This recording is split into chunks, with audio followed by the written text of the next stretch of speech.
Alright, it's time. Ooh.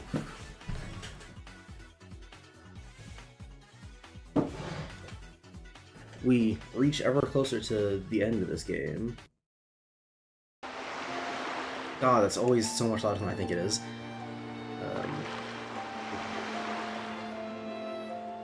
Boom. And yeah, I don't know what's going on with OBS and CMove or whatever, but so last time whenever I was like fumbling around with what is that sound?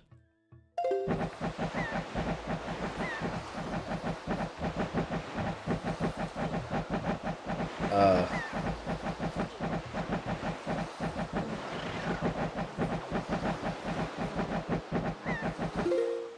Yeah, I don't know what's causing that. Anyway, as I was saying, so yeah, last time the problem that I discovered was I just need to like close the game and then open it again to get CMove to capture on OBS. I don't know why that's the case, but this time I remember to do that before the stream started, so lucky us, I guess. um, so yeah, that sound is really annoying. Don't know what's causing it. Hope it goes away when I go into a different room. I think it's looking at something, but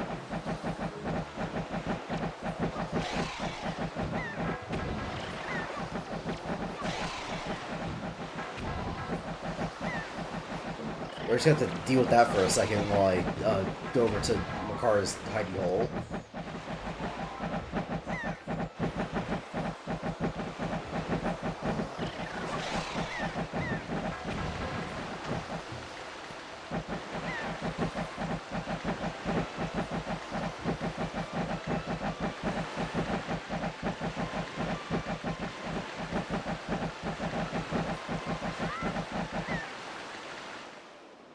Okay, awesome, it stopped. Yeah, I don't know what that was about. Alright, Link. Hey, Makar.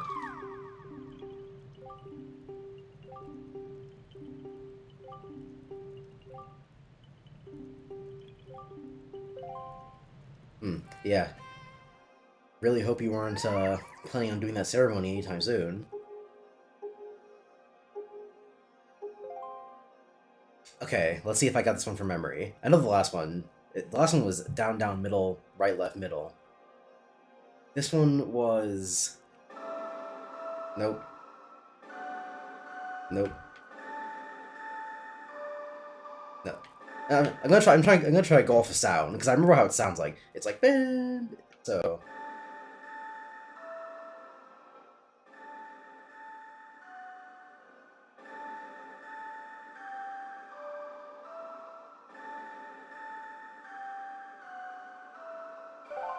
Got him. I'm so fucking good at this game.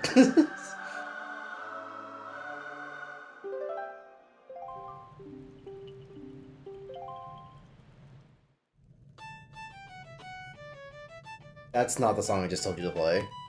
This is a completely different song.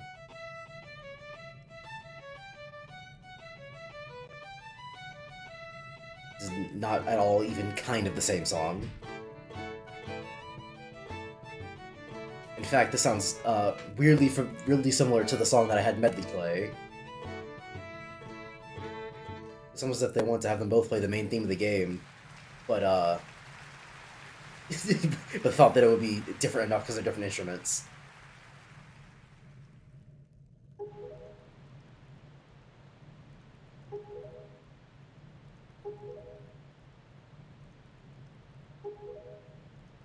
Okay. What the what is that? Also, Makar took the information of him being a sage way better than Medley did. Nope.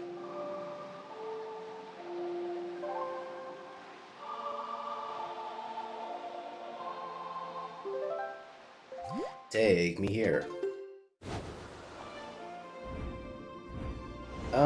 For shits and gigs, I could go to that one guy on Windfall, the potion guy, to fill up my other empty bottle.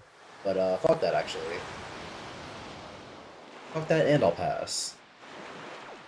Uh,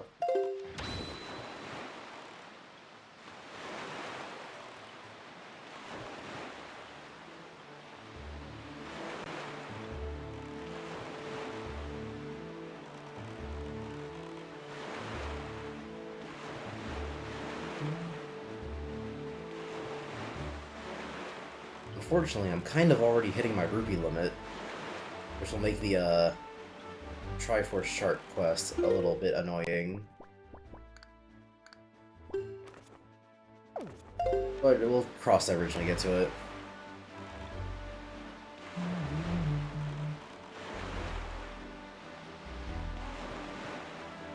Absolute worst case scenario is that I do it off stream, but you know, they call it worst case for a reason.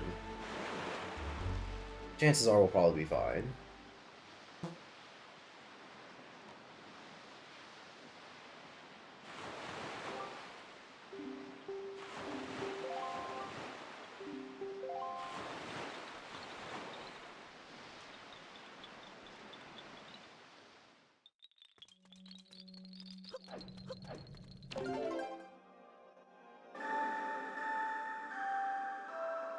Nope, couldn't see it.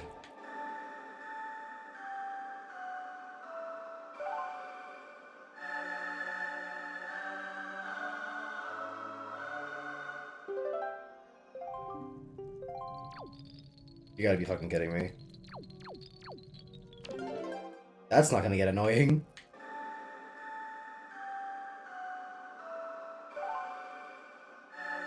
Ah, every time, every single time. And then Makar has to play it. Where he plays a very different song to the one I just played.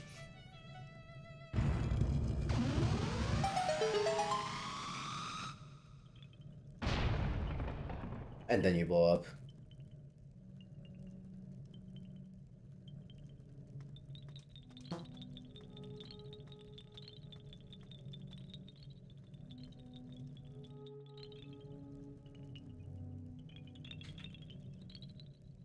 Yeah, no, take your time.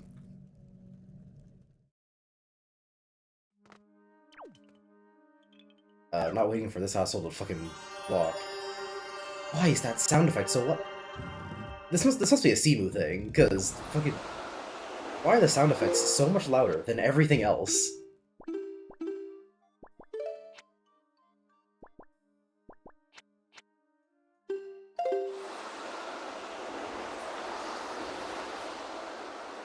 Like, I guess I'm not technically complaining, but like, fuck me, man.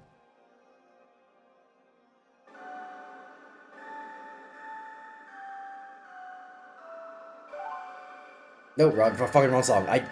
Every time, you must watch the animation play every single time. I meant to do...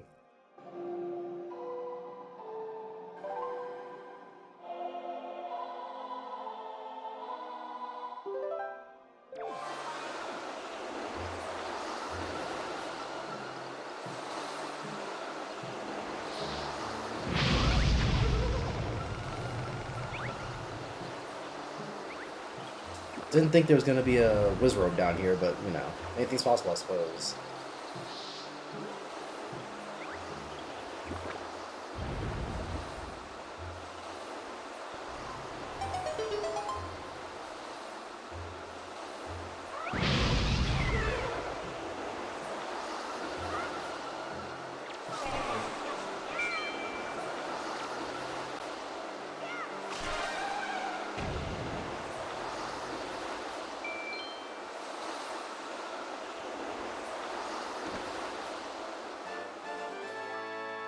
Oh, that's interesting.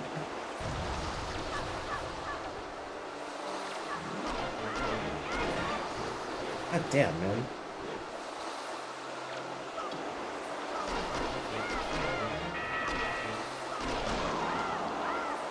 Fucking...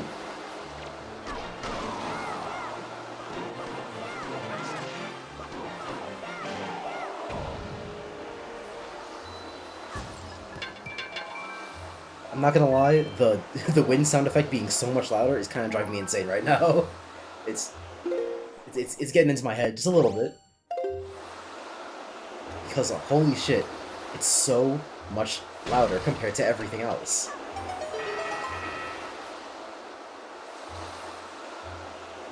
Oh yeah, this is another one where as a kid I had no fucking idea what this was supposed to do. Because again, I feel like this isn't really that intuitive, because the way they teach you to use the iron boots when you first get them is, oh, they can stop you from being blown away by wind. It's like, okay, understandable. Um, and like, yeah, obviously the idea is, oh, you weigh more, so you'll, push the spring down. But like, fucking, no one's just thinking about that. Alright. So, first I gotta...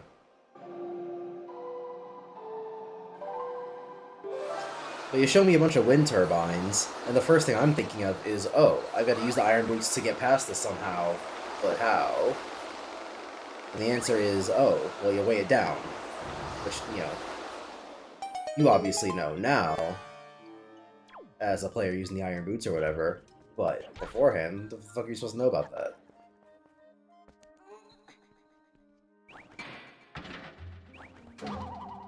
Also, was it really necessary to have me spring from here to here?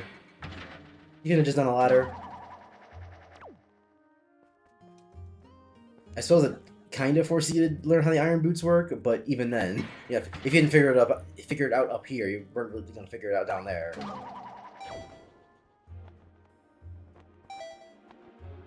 Which is like, yeah, this is what I mean when I say that these two dungeons are like way tougher than everything else in the game. And also what makes Wind Waker just a tad disappointing.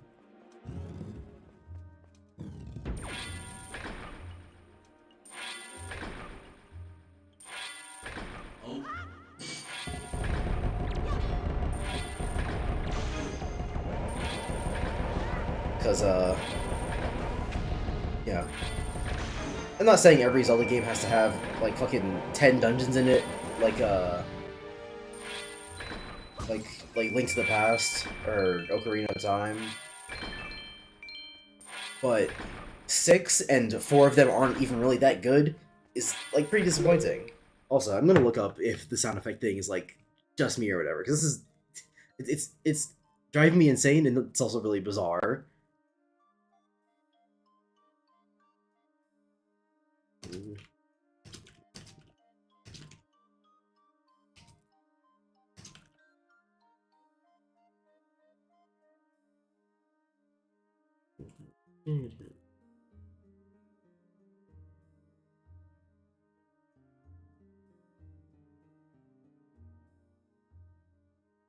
Cubic sound setting.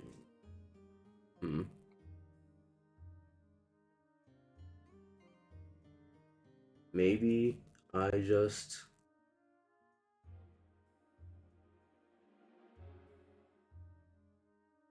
change the sound settings on my Nintendo Wii U. Audio. Not the API. I think.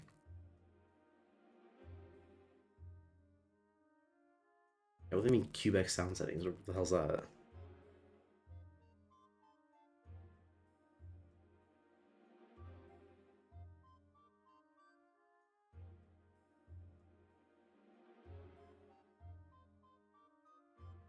Oh well, I'll just change my API, see what that does.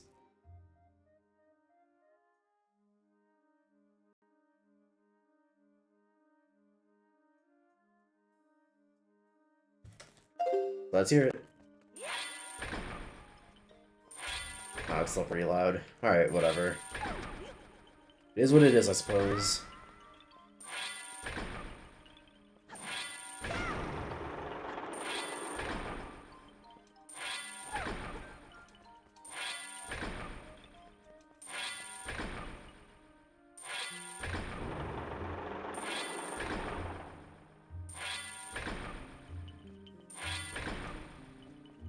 Also, the other thing that makes these two dungeons better than like everything else in the game is that these two dungeons like actually have different things. Fuck, no, wrong song. These dungeons have different things happen. Cause what's it? Cause like the whole gimmick is, you're going through with your other guy, but it's not the same thing. For one, you can fly with Medli, and Medli yourself can fly. Whereas in Makar himself can fly, but he can't carry Link anywhere. And throwing him, I don't think he can fly by himself. Okay, never mind, he can. But he can't carry Link, and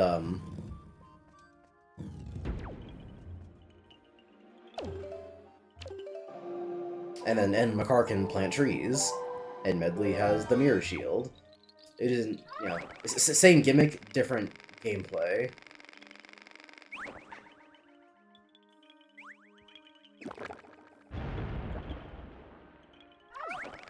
And plus, Medley can get, like, you know, captured. I don't think it's if she takes too much damage. I think, like, an enemy comes out and grabs her. Yeah, grabs her. Or, you know, the fucking classic black hole hands. But for the most, as you saw on my last stream, for the most part, you can just get through the whole dungeon without having to ever, you know, fuck with Medley getting captured. Whereas in this dungeon, yeah, the game automatically takes apart from you. That sound effect is so loud.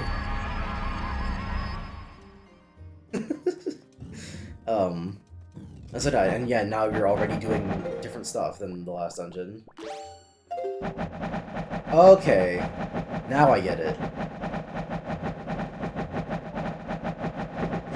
Alright, hold on.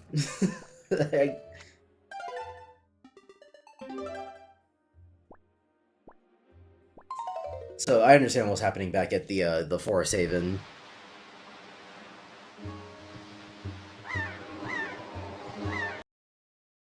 Yeah, now I understand what's happening back at the Forest Haven. So what was happening was the flying thing enemies that you just saw there that are like miles away from the entrance of the Forest Haven. The sound effect was so loud the game was picking them up even from where I was, which is hilarious but annoying.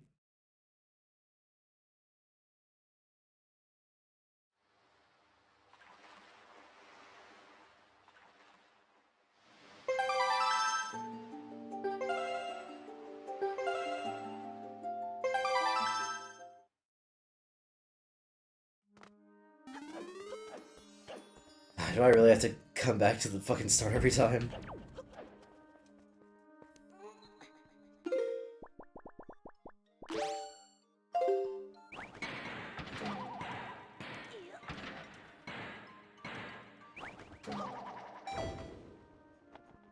So, here's hoping that that has stopped. Because, the game's nowhere near unplayable because of it, you know, for sure. See, look at that. Now it sounds normal. Don't know why it was fucking up last time, but here we are. See, it's all good.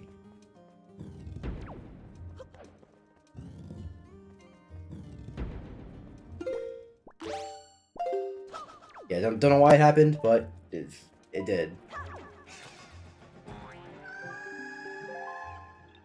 Makar.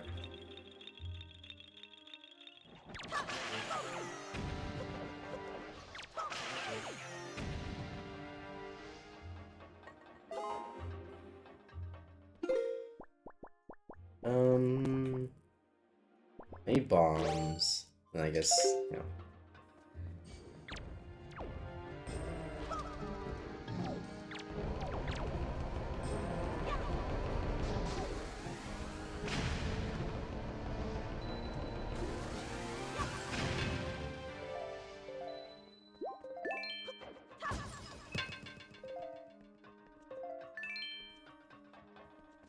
So yeah, I need the hookshot now.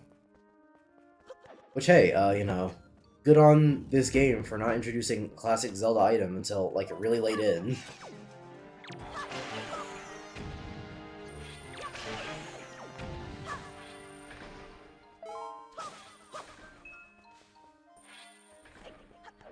You know, so it's always good to show restraint.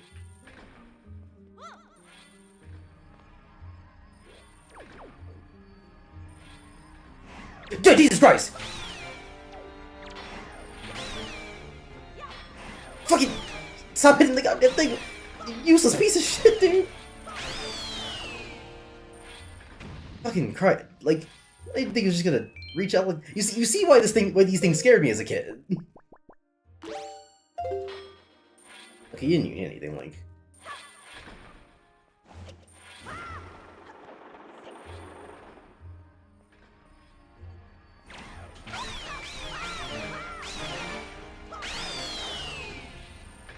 Like when they just fucking light speed lunge at you like that. How the fuck could you not be afraid of them?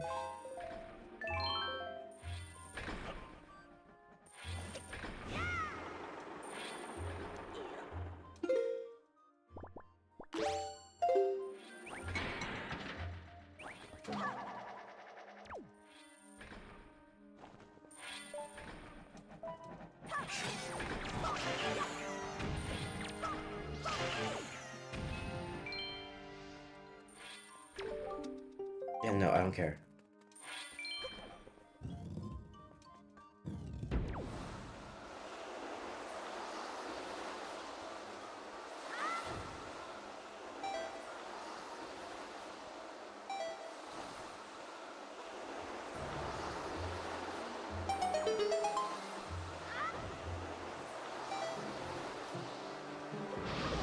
Oh, fuck off.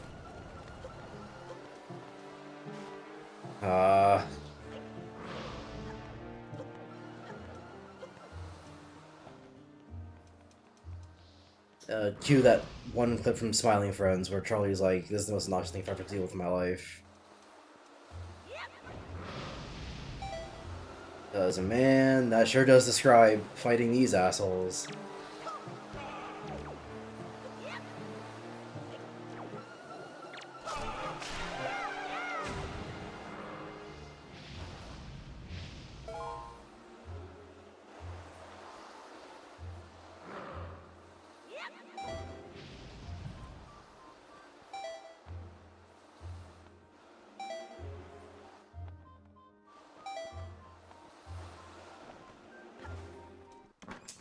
Let's see, it's probably just gonna be a map or a compass.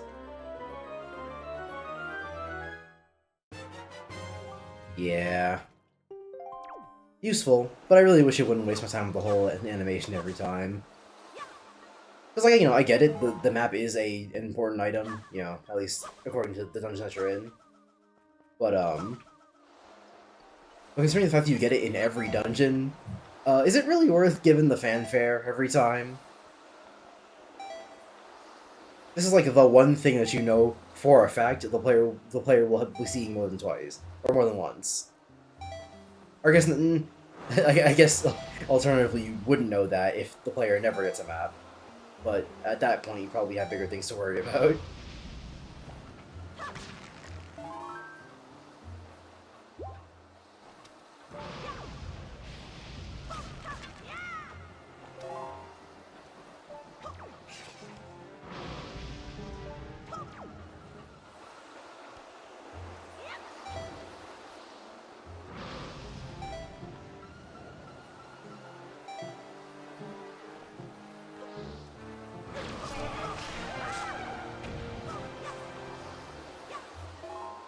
Is it really worth going, oh my god, look at this, you got the map?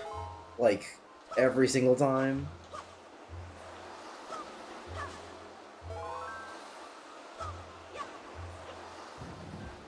Plus, you know, in terms of just, like, tone or whatever, I'd argue that making the fanfare play so often has the side effect of lessening its impact when it plays for, like, actually important items. Yeah. Because something I like about... I say older Zeldas, but this applies to some of the newer ones as well. You know, it really just sort of depends on a game-by-game basis. But it was more common in the older Zeldas, is that, for the most part, chests with, like, important items in them were not marked any differently from chests that had, like, you know, a bunch of fucking bullshit in them.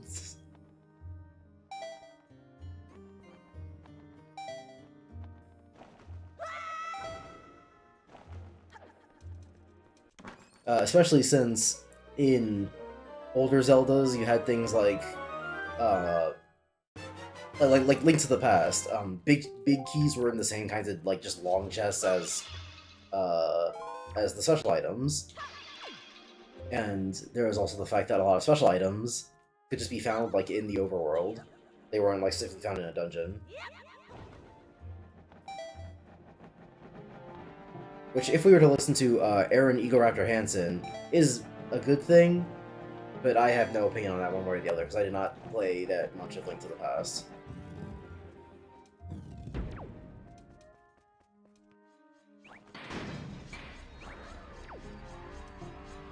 Well, that's obnoxious.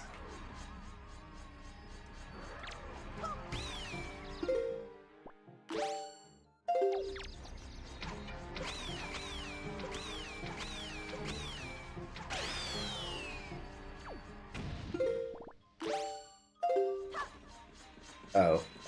I definitely did that under the assumption that these guys were gonna come alive, and so I didn't want to have to fuck with them at the same time as, you know. But I suppose, fuck me.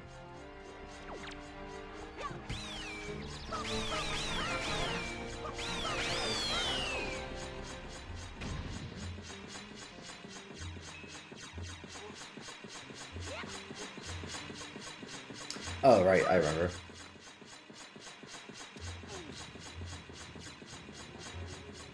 What's the point of the undulating spikes?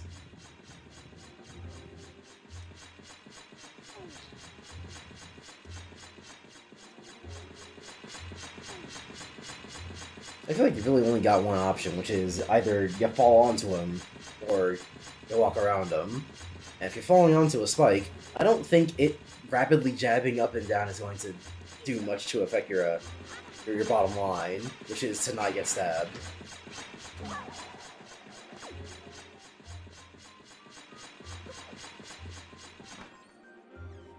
Small key.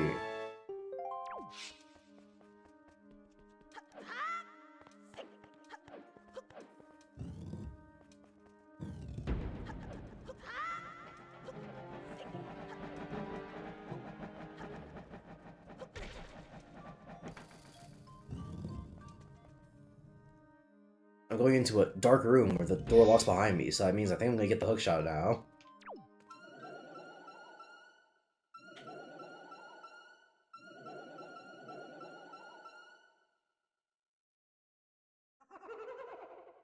Yo, is that Wizrobe culturally appropriating that headdress?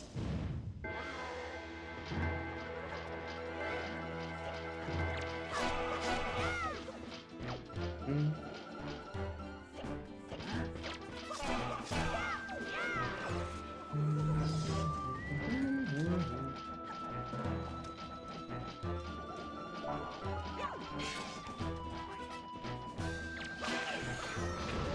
God damn it, I want to roll out the way.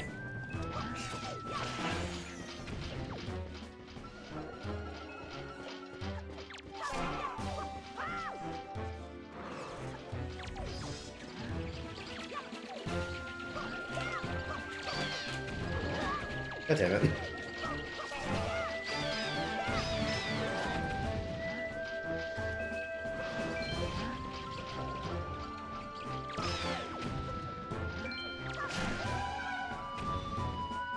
Not that easy. Now it's just a normal encounter with less good music. Because let's not kid ourselves. The mini-boss music is way, way better than this bullshit.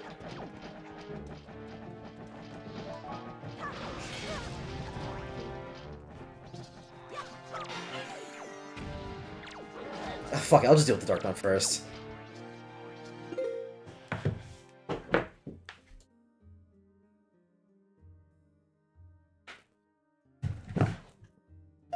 Definitely thought someone was knocking on my door.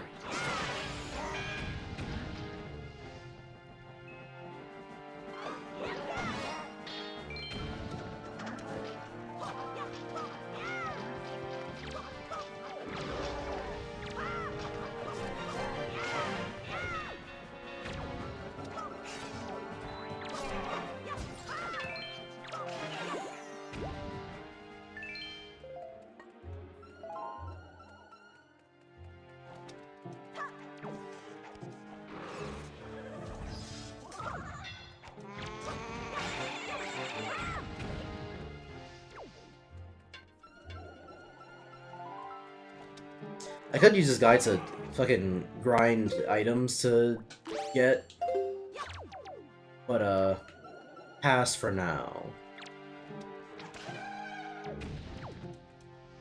Especially since I'm not particularly interested in doing that side quest. At least not anymore. If it had happened upon my inventory quick enough, I probably would have. But I want to finish this game before I leave for Thanksgiving break. So, yep, that's the hookshot. Which also, I like this hookshot design better than most hookshots in Zelda. Which I have no idea if that's like a hot take or whatever, but really just in general, I don't have that much of a finger to the pulse of the Zelda community.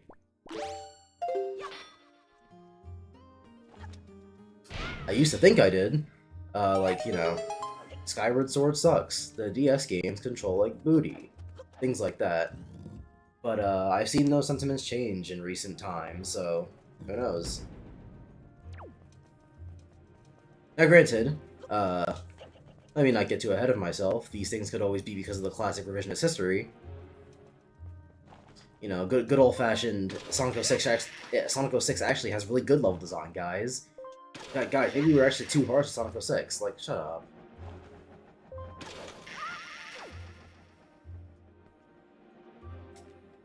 It happens to all media, eventually. People come in and they're like, actually, it was good the whole time. You know, there's a multitude of reasons why they do it. Do I have to...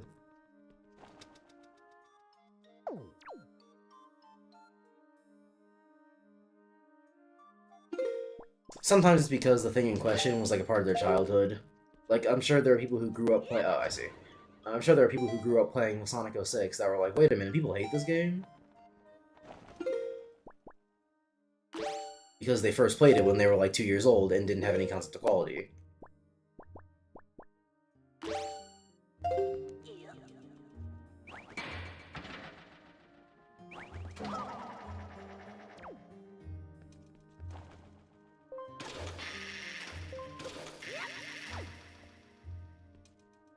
They just saw a cool blue hedgehog running fast in these mock speed sections that, you know, being 6 years old, you think, wow, this is a pretty tough game. Nope, it was actually a pretty bullshit game. Which, you know, I suppose you could argue, same difference, but...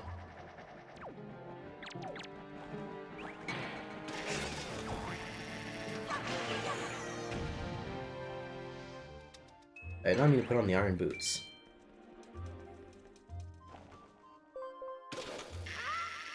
This is another one that stumped me as a kid, because I was like, oh, look at that, a hookshot point. What the fuck? And like, again, you know, this is another one where it's like, oh, you know, it's just a weight thing. But is that really intuitive to how video games work? Because...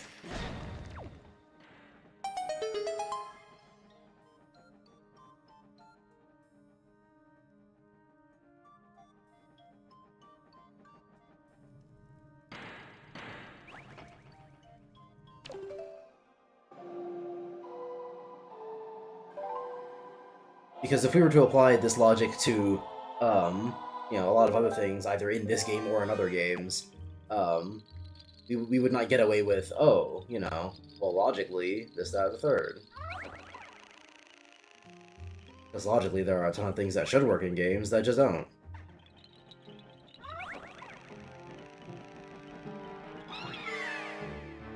Whatever, man. Did he fucking dodge me?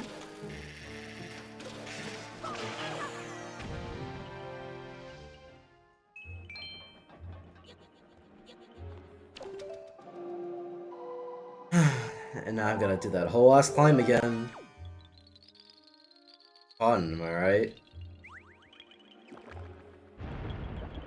Unless this turns on the fan, which I really hope it does.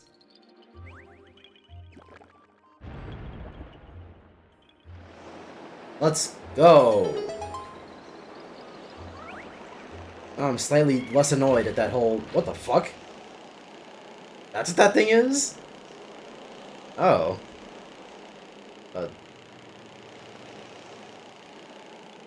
Whenever you're ready, Makar, just get out of the fucking...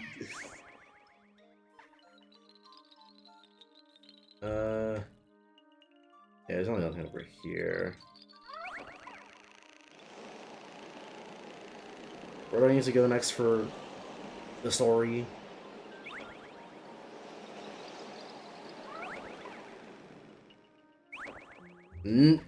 Fucking.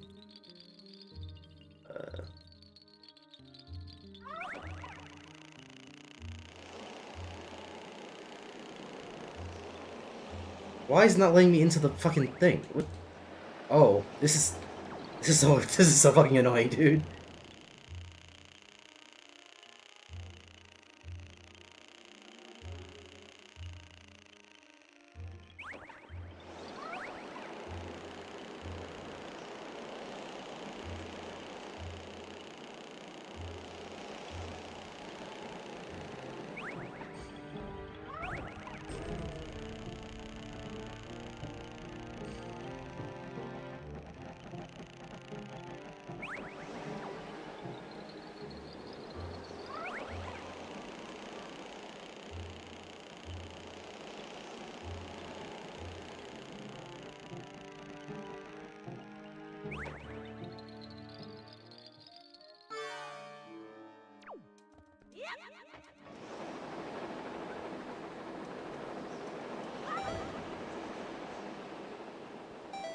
I want to go to where my car was, which is there.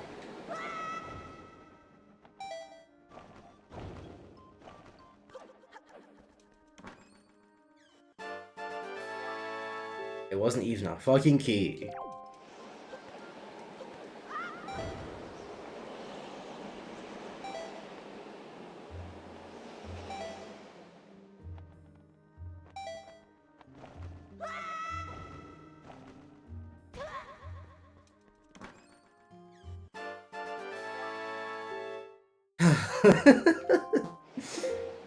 See, it's funny because there was two of them. I mean, 4 more and I can do that side quest.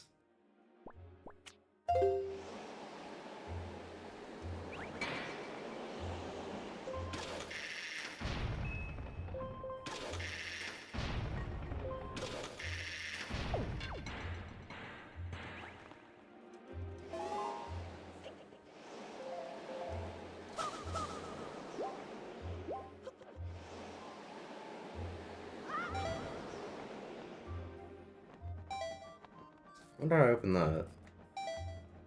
Probably from later in the dungeon. Did this fucking fan turn on, please?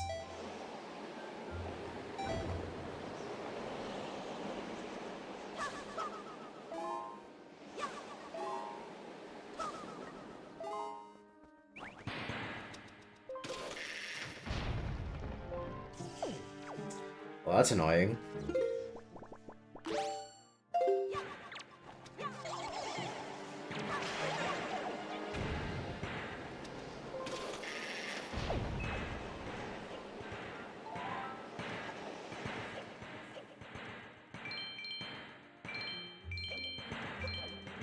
You know, here's hoping they eventually drop some blue jelly for me so I can get like that super secret potion or whatever.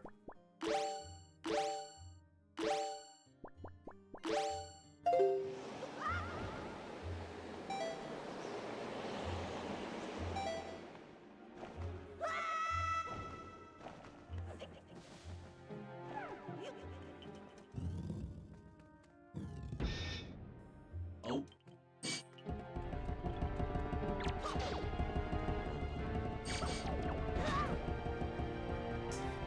Well, this is obnoxious.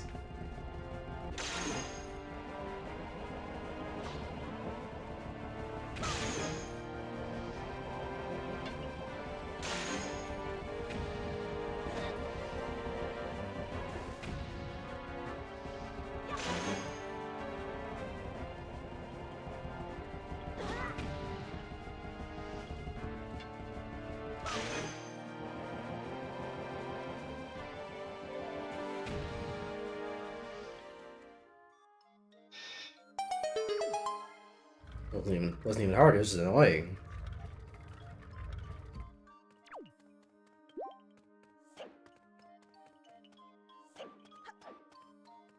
Small key, I presume? Yeah. But, when was the last locked door? Was it back at the beginning of the dungeon where Makara first got kidnapped?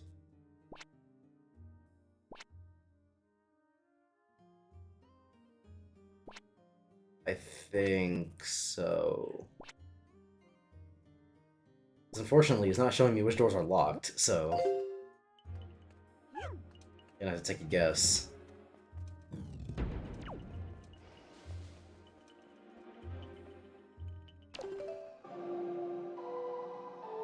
And now I know what you're thinking. Gavin, why didn't you just fucking remember it, idiot?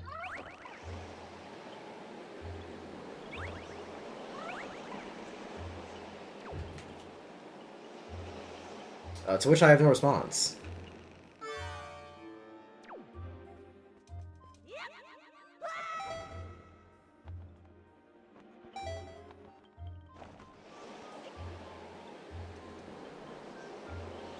You fucking useless idiot.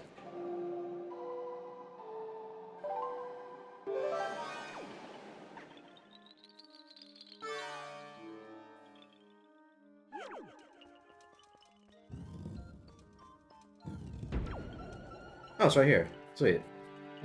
I misremembered exactly how far it was.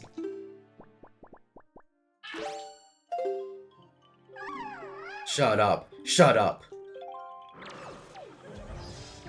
Well, I say shut up, but to be fair, it's actually a pretty good thing that Makar tells you that, because that's another one of those things I feel like this game is not very intuitive about. It's like, oh yeah, if you're familiar with Zelda conventions, you're like, oh yeah, the hookshot can hook onto wood. So you probably don't even think about it. Or it might not take you that long to think about it eventually. But like, you know, just as a person, you come here and you're like, okay, now what? You can probably presume, seeing as you just got a new item, that you probably used the new item to get across, but still.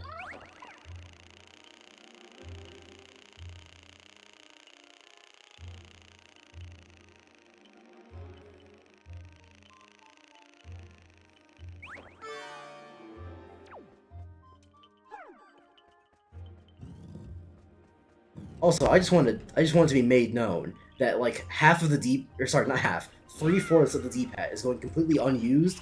Yet I still have to play the fucking command melody every single time I want to control Makar.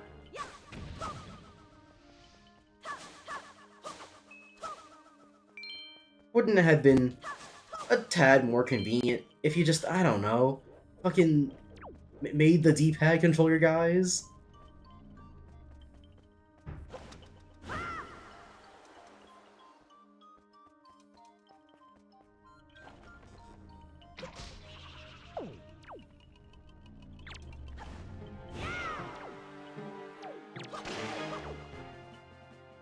And like, I don't know, maybe this is different in the HD version compared to the original. But like, yeah, why is the D-pad just going completely unused?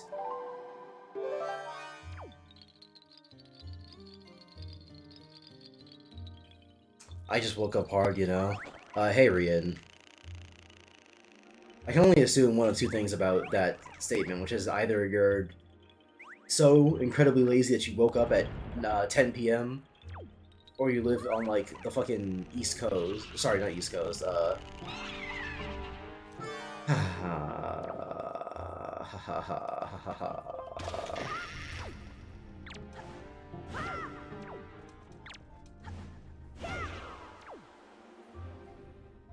Fuck you.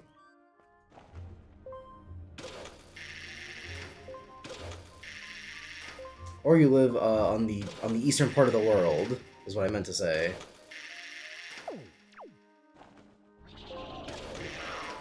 There we go.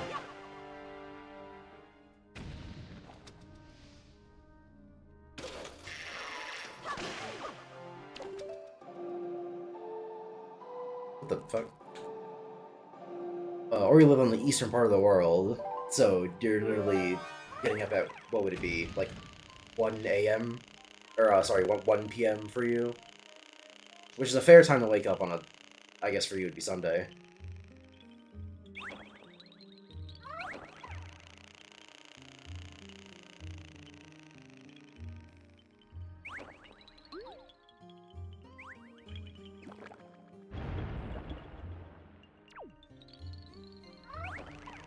Oh, it took a 2-hour nap around. It takes I had a long ass day of manual labor. Okay. I typically call it morning wood because you're asleep for so long that that's what makes you hard, is that you were, down for that long. Never heard of never heard of late afternoon wood for my post-work nap.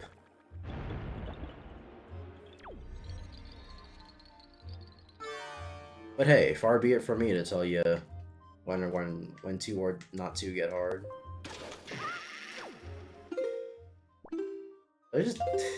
I'm sorry, they put 2 of the same room back to back. Plant the trees, hookshot to the trees. Just with different enemies in it, which is annoying.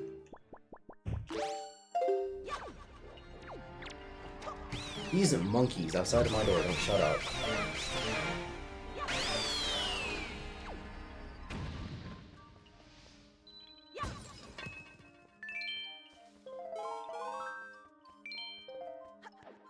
I got too comfortable in my bed that I fell asleep. That's a classic. Good old-fashioned, let me just lie down for like 10 minutes and then I fall asleep. Well, it happens less so for me, because I just don't, like, I don't sleep like that.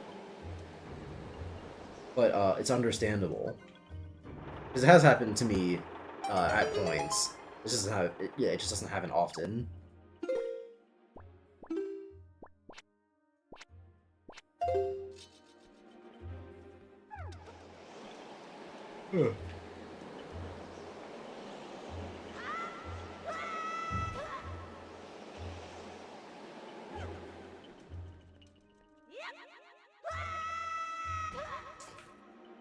Only half a heart.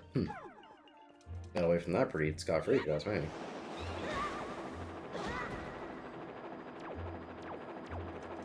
I mean, whatever works. Oh, fuck off.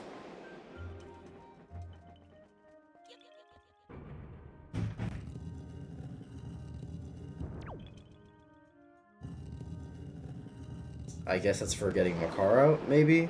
I don't know. It doesn't truly matter. Do you ever think you'll do a Sonic Chronicles stream, like using an emulator? I think I asked the question before, I forgot. I said I would consider it because, bad games are fun. But the real answer is probably not.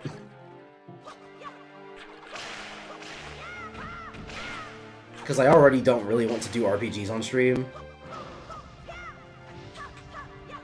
Okay, do a spin attack. Oh my god, fine.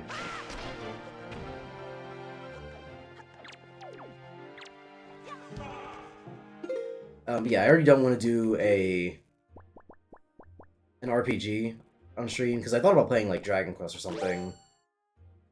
But, RPGs are inherently not awesome for streaming. At least, not for me, at least. I don't think.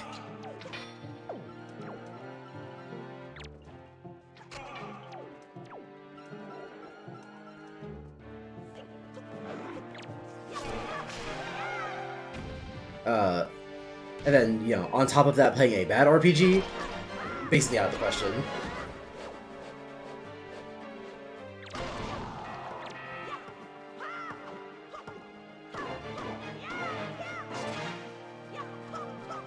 Ah, fucking Christ. It's like the combat version of Escort Quest, when the enemy, or when the NPC walks too slow for your walk, or runs way faster than your run. Or, wait, no, you run faster than their speed, but you walk slower than their speed.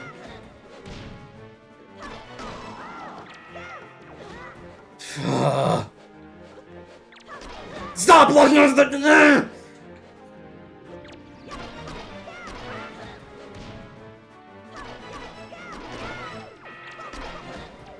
Dude.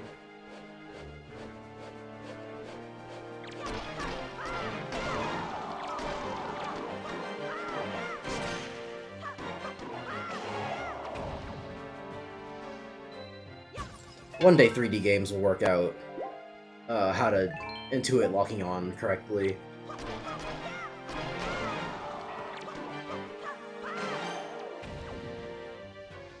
One day, one day.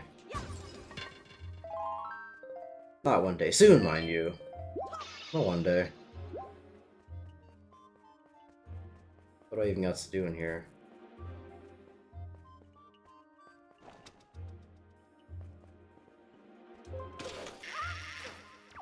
What about any of the Sonic Riders games, including Free Riders? Probably not, because those are racing games, and as far as I'm concerned, racing games are pretty easy. Now, I know that the Sonic Riders games are, you know, a kind of a different breed when it comes to racing games, but that's more for, like, a fun aspect. Like, in terms of just, like, would I play Sonic Riders, period, like, yeah, sure, you know. Sure, it's a fun racing game, but, like, I don't know if I would want to play Sonic Riders for streaming, because then it's just me doing races over and over again. Which I'm sure are fun, might be fun for me, but maybe not to watch. And even then, I can't guarantee that'd be fun for me either, because story modes in racing games are not particularly good.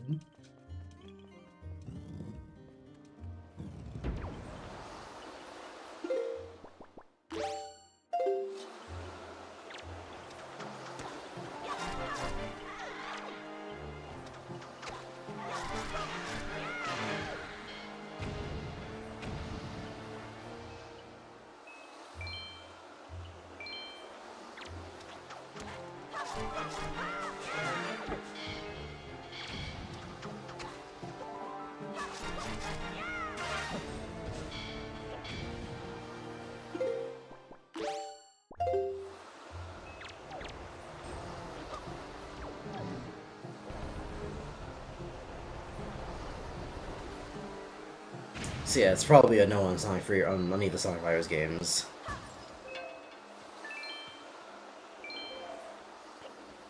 And Sonic Chronicles, that's like, if I could guarantee that I had a chat during that like I had tons, or not even a chat, but like, or even just like in a VC, someone to talk to, that I could keep both myself and the stream entertained with the entire duration, then I would consider it more. But as of now, where I played these games mostly for shits and gigs, and you know, I'm the one who mostly gets entertainment or not out of these, I prefer not to. You know?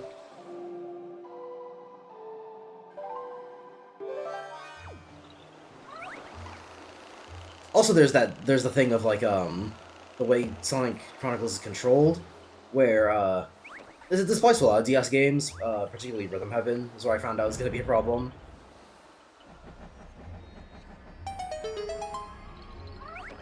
But yeah, DS games require a lot of, like, swiping, and I know that Sonic Chronicles has you do, like, actions with the touchscreen, and any actions that require swiping, they do not work with a mouse.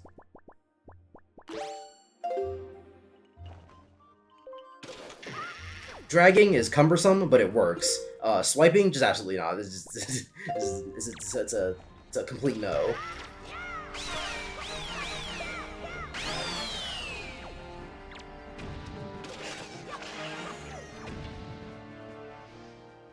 And even swiping is, well, yeah, like I said, it's annoying, because with swiping, because the bottom screen obviously doesn't take up the entire monitor, unless I was absolutely cracked and had a double monitor set or vertical monitor setup, which I do not. So, but yeah, using the touchscreen is obviously gonna have me pulling my mouse out of the window, which fucks up other things. Point being, it's not fun.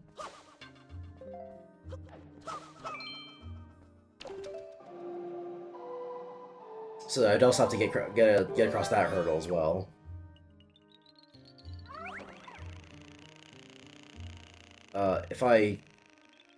If 3DS capture cards weren't so insanely expensive, I would invest in that.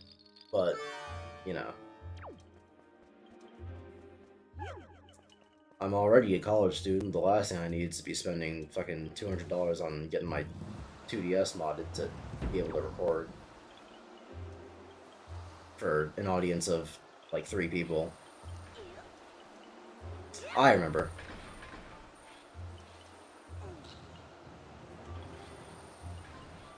There's another one as a kid that I wasn't like, 100% on, mostly because, like I'm not gonna say it's stupid or whatever to assume that, or to not assume that the blocks wouldn't block him or whatever, but just that like, in the mind of a player, depending on I guess what kind of player you are, um, you're faced with, oh yeah, remember this obstacle that like you've been shown by the game are like impossible to get past.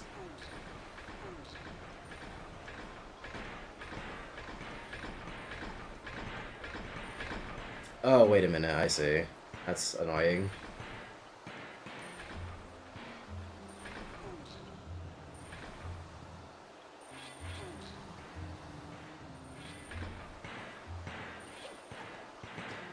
But yeah, so it's these things that are like impossible to get past, you can't stop them, they're just like there as obstacles. You can block them with blocks. Which, like, nowadays I probably intuit fine enough. But as a kid, this being one of my, like, first real games, I don't know. That's a little bit hard to explain.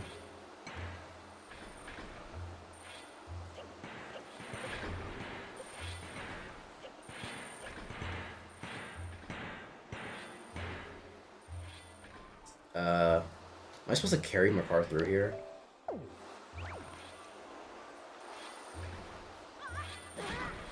Thanks. Whatever works, I suppose.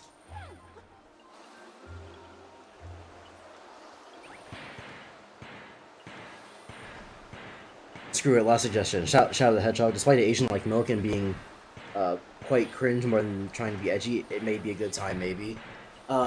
See, this is how I know that you weren't around for something or other. So I actually did play Shadow the Hedgehog for a little bit.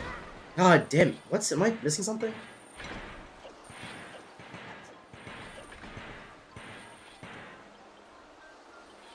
Actually, hold on.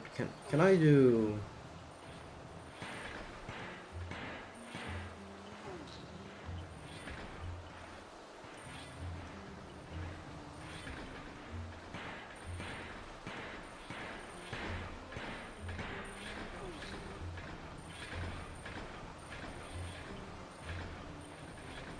Let's go! So yeah, I actually did play Shadow the Hedgehog for a little bit, just to see if it would be a good stream game. And it was... Well, I mean, I'm sure it would be a fine stream game, but it wasn't good enough for me to even want to stream it, you know? What the... Interesting.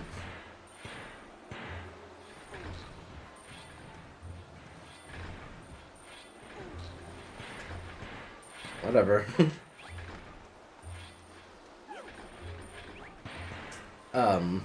Cause yeah, I'm sure it would be a fine stream game, being frustrating and all that. But not only would it be insanely boring since you have to play the game 9 times, I also thought it controlled like shit.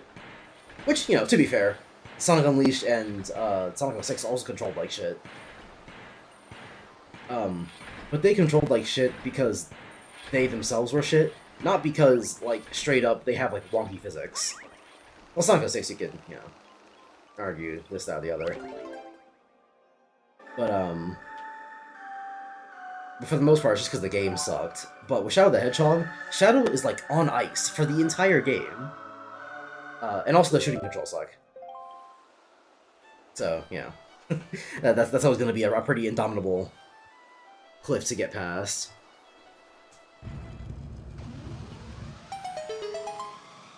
But you know how it be.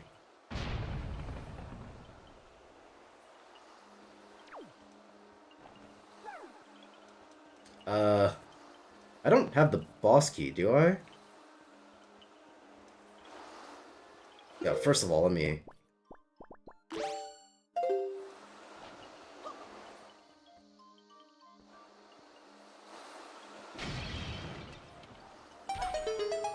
Yeah, no, I don't have the boss key. Where was that? Where was it supposed to be? Fuck, alright. Hopefully I don't need Makar for any of it. I really hope I don't need Makar for any of it.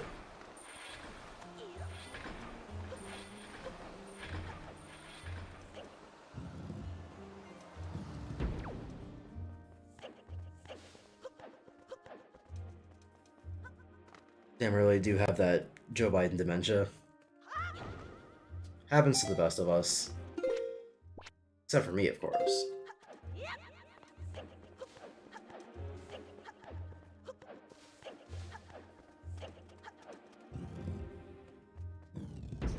Yeah, was it in here somewhere then?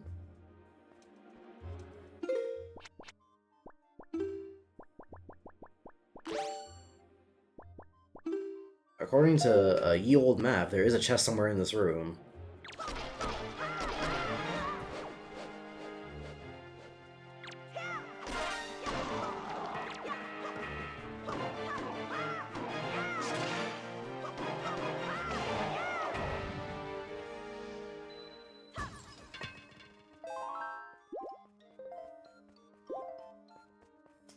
Hmm.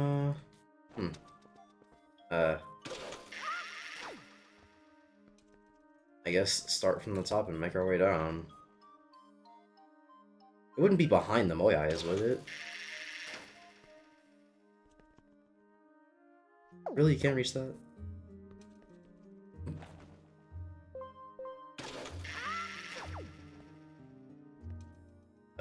So there's no reason not to try.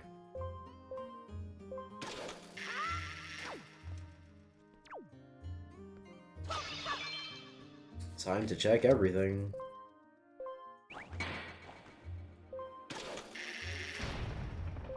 Oh, maybe it's a... Maybe you have to kill the enemies. That's the problem. There are enemies in... behind the things. That would make more sense.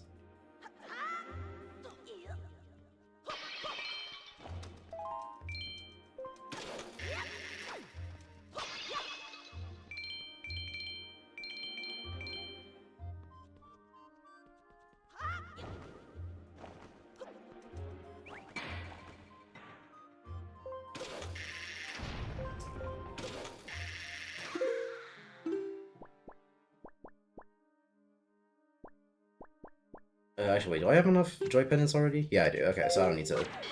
God damn it. Oh. You fucking died from fall damage. Okay. Oh, and he was last night anyway. Sweet. But that also wasn't the boss key, so it didn't really matter. Did you already do that main quest involving the Rito girl you had to control a few times? Yeah, I already did that one.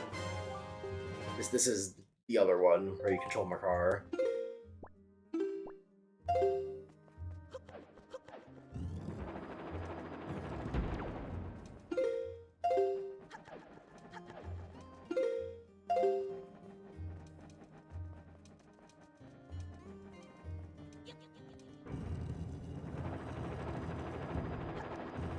Fuck. Alright, I thought I was gonna raise faster than... Are you kidding me? There's no way Link is getting high enough to hit the fan there. Fuck off.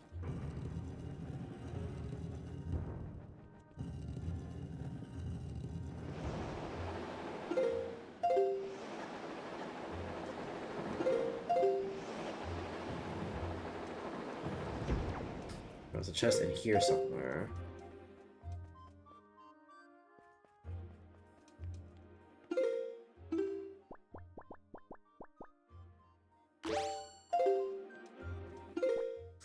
According to the map, it should be like in that spot, but I don't know why it would be. Slash, how I even make it appear.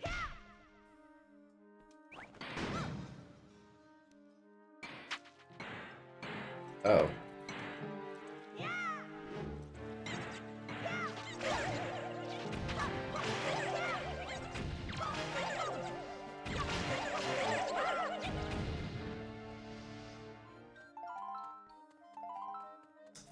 Nothing spawned.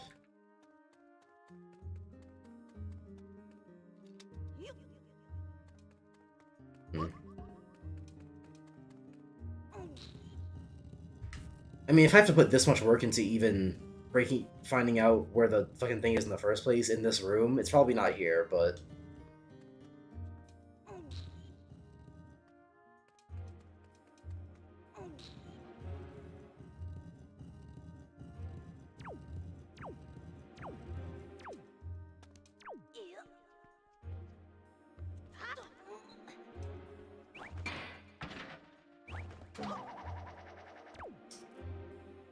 You know what, maybe I'll just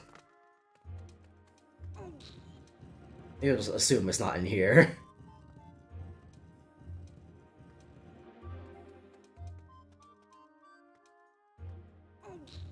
Oh, it's walked by the thing.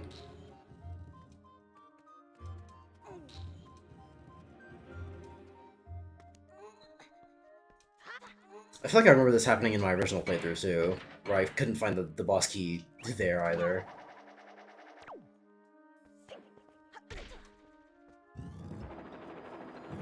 Is there a room I haven't been to at all? On the floor above me.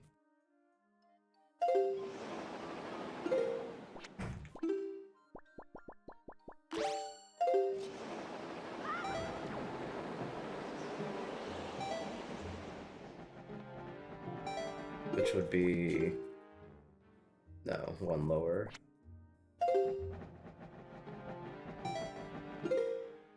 Oh, I can't even get in there from here. I'd have to go from the top floor, I think.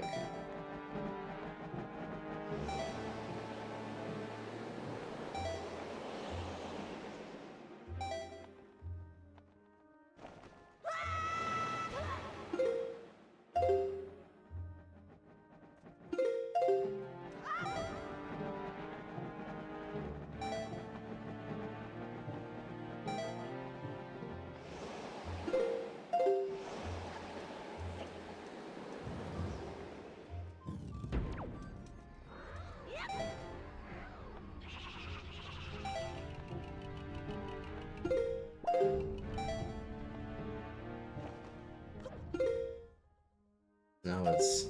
okay.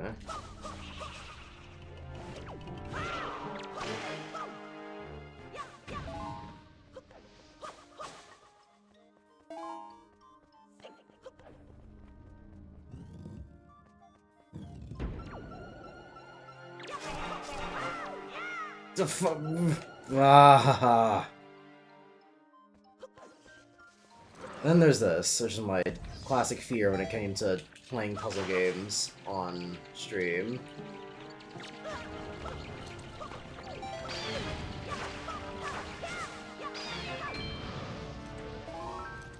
I'd spend all this fucking... oh my god! I'd have to spend all this goddamn time figuring things out. Which would be really, really annoying to watch.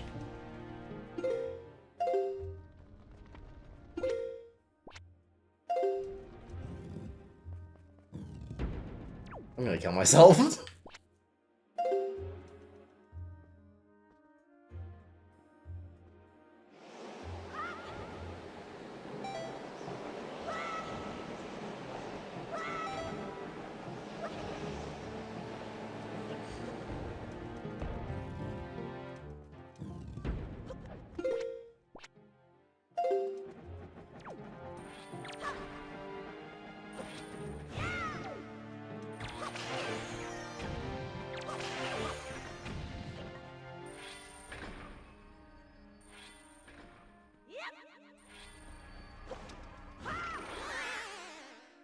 What the fuck?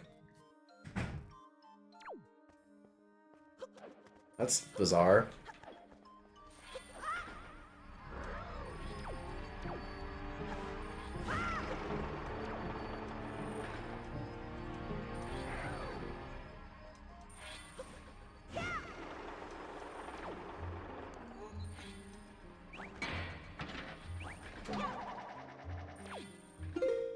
Oh, what the fuck? I never brought my car back here. Oh. Well, shit, that's annoying. Oh, fuck, alright. Bring her back around, boys. Oh, I'm not gonna do this.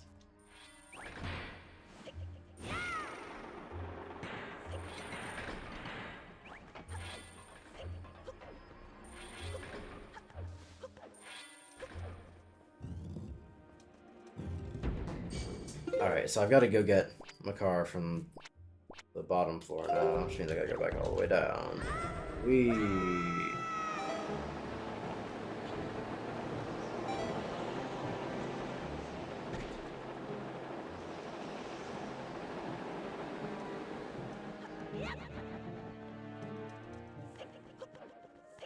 And now I've got to go all the way back to the fucking thing so I can get Makar out of the room and then bring him back around so I can do.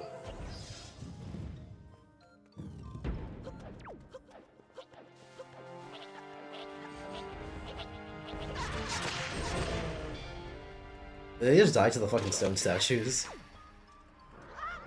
'Cause that'd be embarrassing. Hey, Makar. Actually, I should probably kill these guys first and then bring Makar around.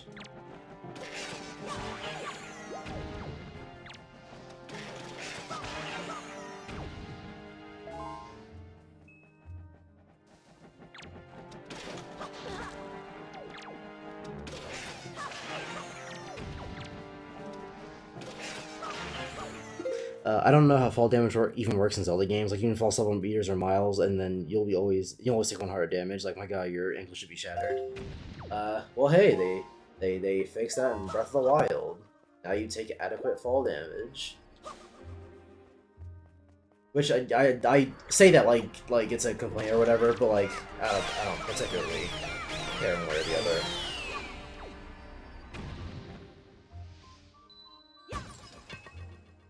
Whether or not it's realistic or some such thing.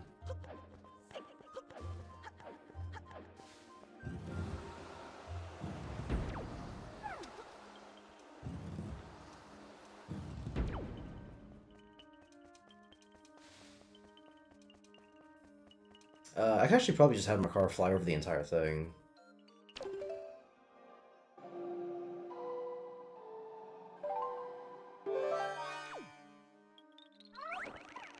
Or even, alternatively, send him all the way down to the ground and have him fly up from there. But you might not have the distance for that, so...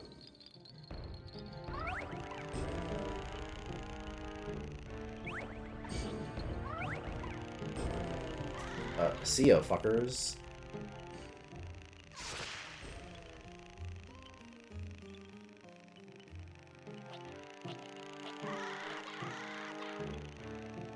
Did you guys fuck off? Thank you.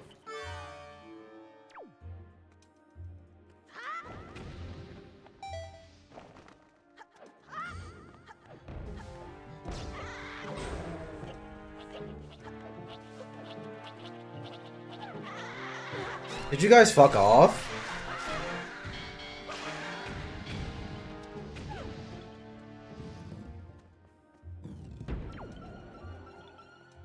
Ragdoll physics in a Zelda game really hit hard. They're always nice to see.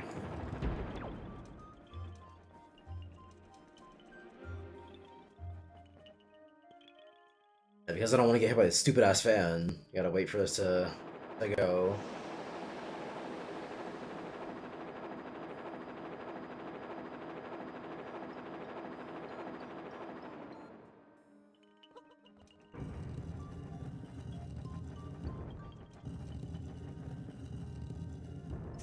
Alright, now we're going to the second floor, which should be right above us to my back, I believe.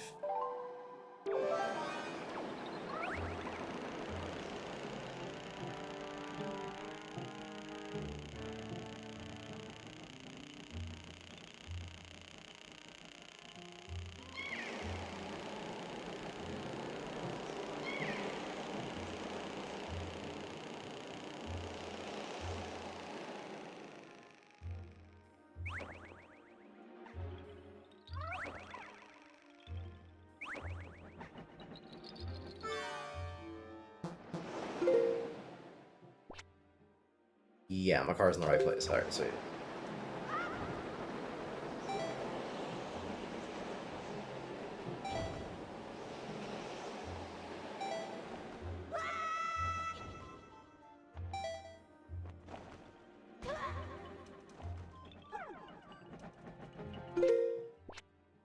Nope, other direction.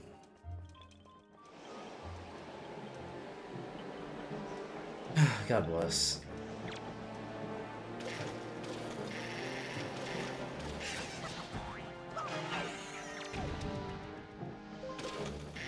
Fucking lock onto them.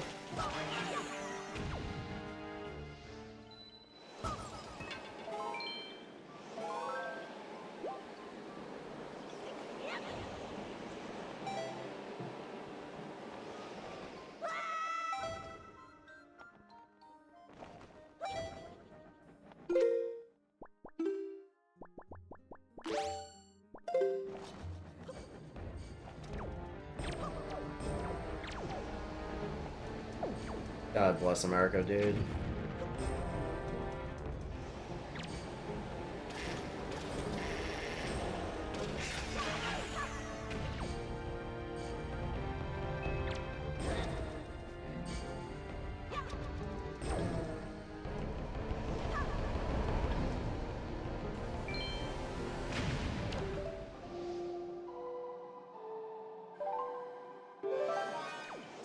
Get over here, Macaro, buddy, oh pal.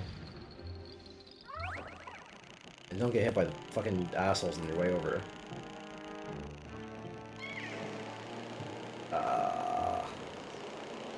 Do I really have to lose control of Makar's flight when he gets into the wind turbine? Is that really a necessary part of the whole experience?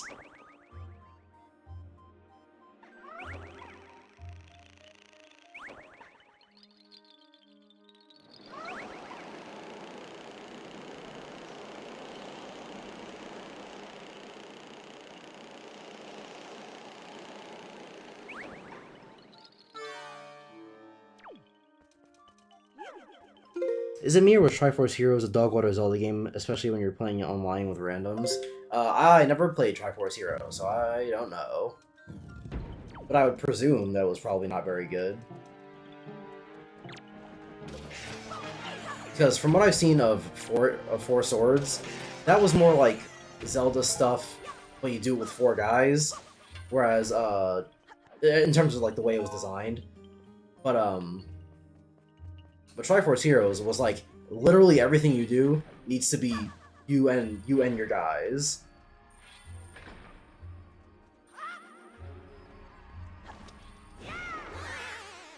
Why does it do that?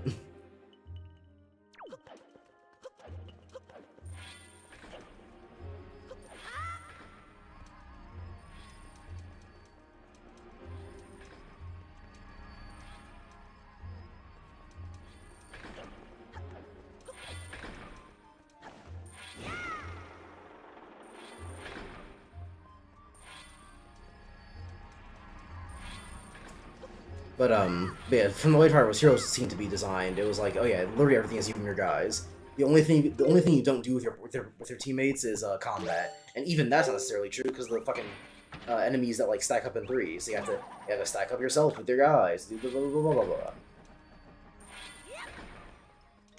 blah.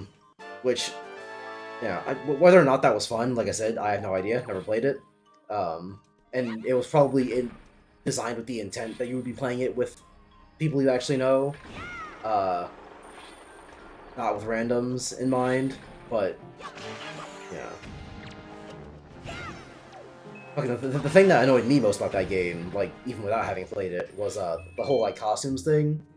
Because on the one hand, it's really cool to have costumes do different things, but, the range of abilities and how useful those abilities were is a little strange. Also, grinding for clothing abilities is never fun in any game, so don't do it.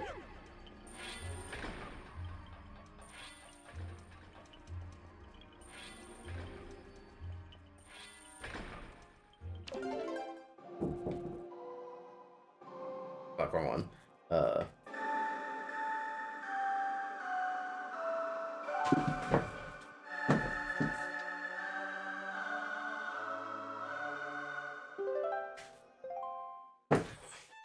You could play Triforce Heroes alone, though. It was tedious and annoying because you had to switch between dummies and all that annoying stuff that usually would involve living beings. I mean, yeah, that game was very obviously designed with multiplayer in mind. The single player mode is a concession. It's, hey, if you really have to, you can play the game by yourself.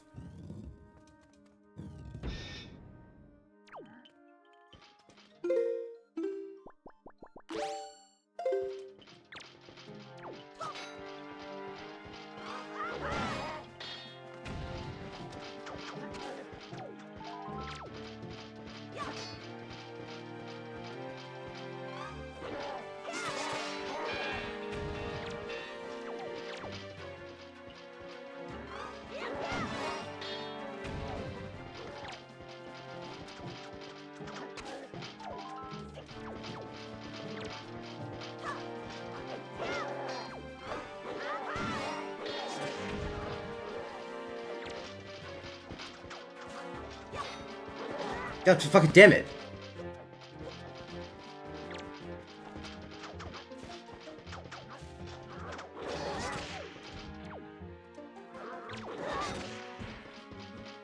Fine, I'll kill the other two guys first.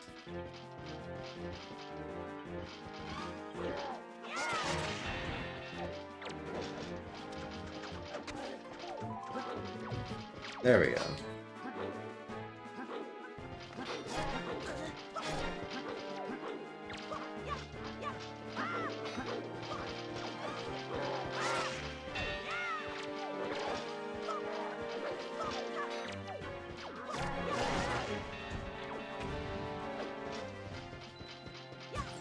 Works for me.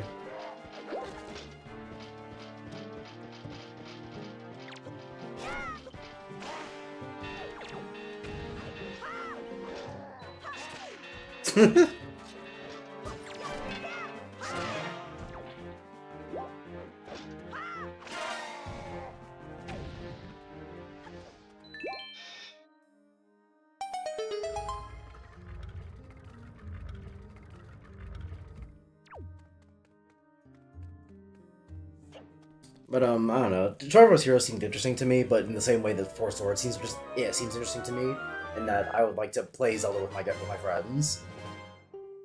But who knows? Maybe it was actually a crock of shit. Not at all helped by the fact that it was on the Nintendo 3DS.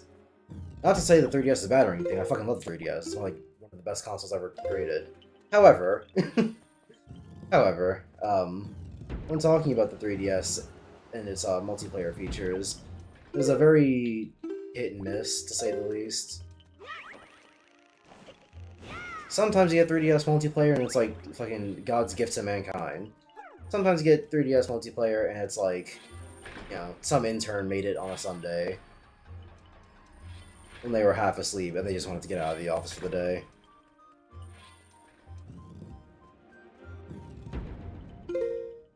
And I think this is around the Dark Age of Nintendo. I mean, maybe, but that doesn't really mean anything. The Dark Age of Nintendo is what we as fans call the period of games that we thought were bad. Nintendo was not going through a Dark Age. Within the company, Nintendo was like, oh my god, we're in a Dark Age right now, so we can't put out any good games. The Dark Age is a meta thing. It defines what these things are after the fact, not during.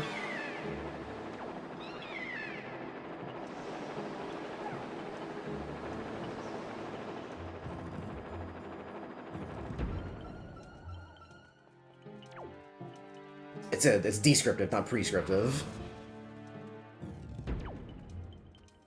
You know, it was a Dark Age because the games were bad. The games were not bad because it was a Dark Age.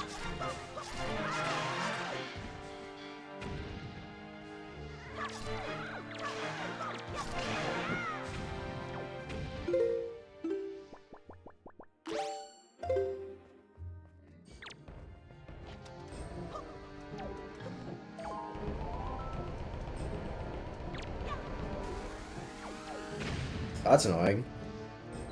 And extremely obnoxious.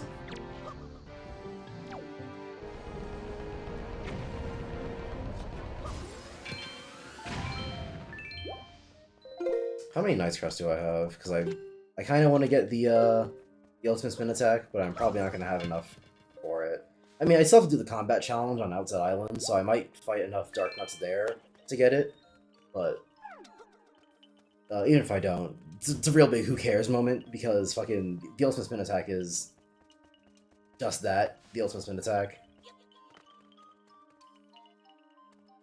And, yeah, that's only about as useful as the spin attack itself is. Which is to say, very situational.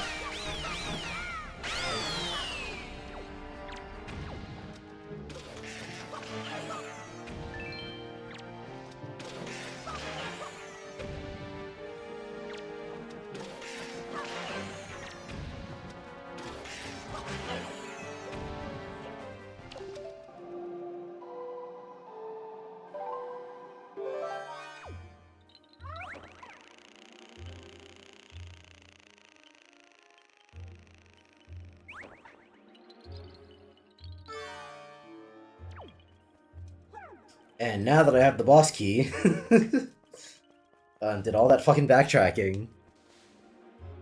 How long have we been here? An hour 30? Yeah, I remember when I said, like, on the... Well, you probably don't because you weren't here, but... Remember when I said on the last stream, oh yeah, doing the Wind Temple will only take me, like, an hour. Also, the fucking... I just realized the box is reset. I'm gonna kill myself, man! Ay, vey.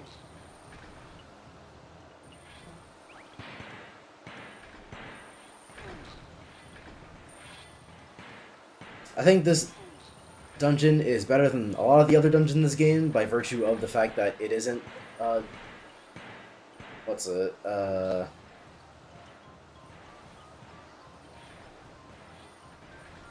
right.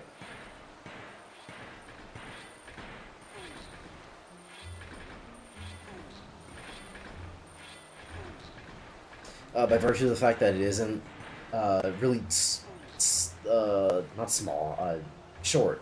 That it isn't really as short and easy. But, I think the Wind Temple kinda sucks dick a little bit. The puzzles themselves are, like, you know, fine. It's more the fact that,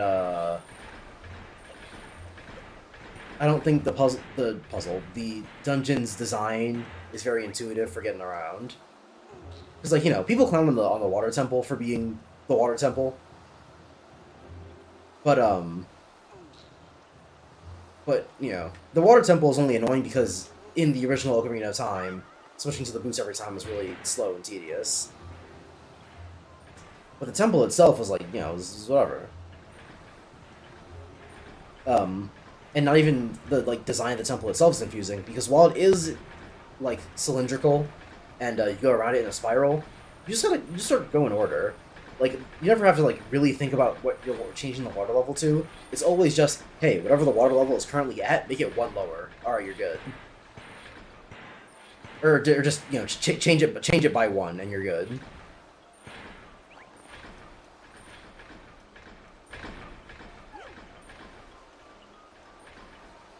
But, you know, getting around the dungeon itself isn't really all that confusing.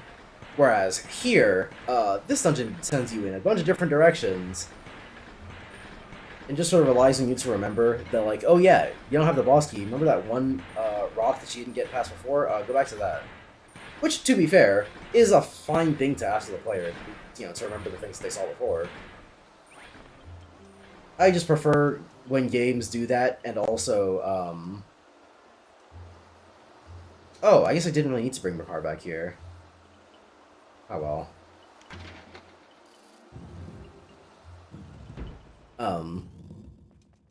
But yeah, it's fine to ask the player to remember things or whatever. It's just annoying whenever the thing they have to remember is in a completely random direction, on a completely random floor, when they make the dungeon, like, insanely tall. Oh right, I forgot I work tonight. Wait. Is that tonight or tomorrow? Am I stupid? No, it's tomorrow. Oh, wait, no, it's tonight and tomorrow. Oh, never mind, I am stupid. I completely forgot about that. Whoops. Alright, well, I've got a little less than an hour to do whatever I want to do on this stream, because, you know, I never had an issue with the Water Temple, really, because I played the 3DS version. I mean, yeah, if you played the 3DS version, you wouldn't have any problems with the Water Temple, because the biggest thing that was annoying about it was the boost, and changing items was way more easy on the 3DS version, so...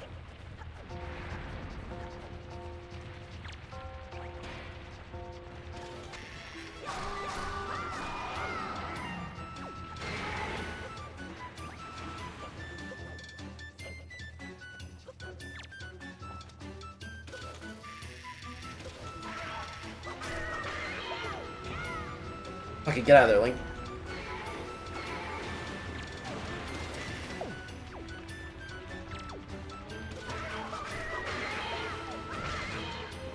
Look at that.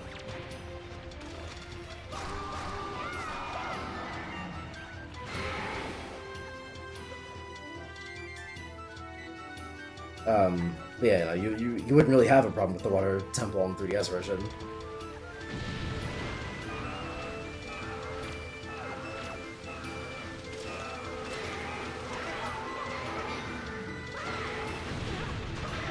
I cannot see a fucking thing.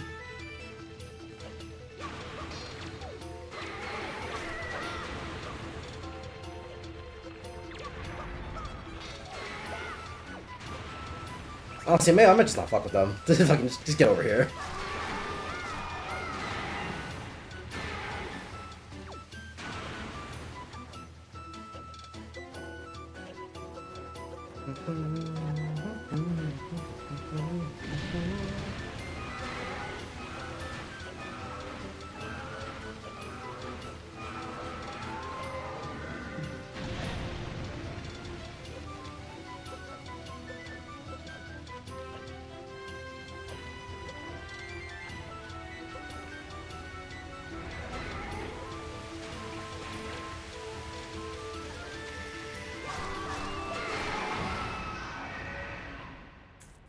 Can't say the same thing about the bosses being, you know, this, that, the third thing.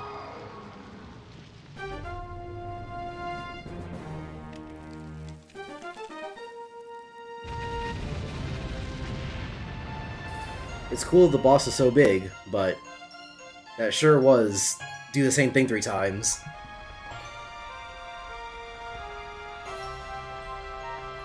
Short ass boss from a long ass dungeon. It's not even that it was short, it's that it was easy. That's what really gets me about it.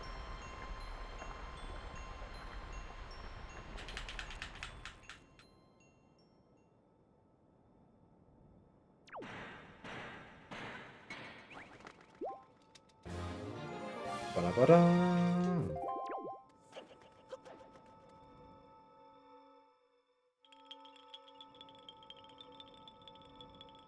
But yeah, the dungeon was pretty long. I thought it would I thought it would take me an hour or less. Not an hour and a half. But here we are, I suppose.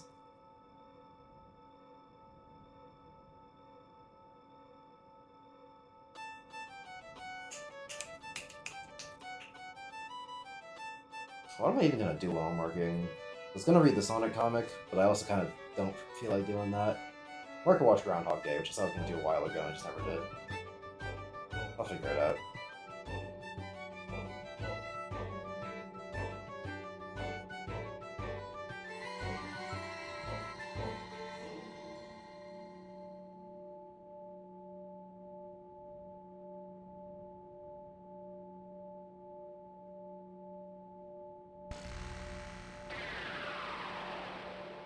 Now it's got its signature yellow gem and glow back. And Link still looks pretty disappointed about it. He's like, ask the Master Sword? I guess.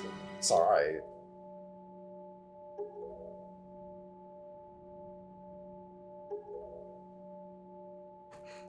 That Kokiri was a female the whole time? Bruh. No, that was a boy. How bigoted of you. And no, it wasn't a boy, that's just the previous age. The previous age was a Kokiri. I think you meant to say Korok, but...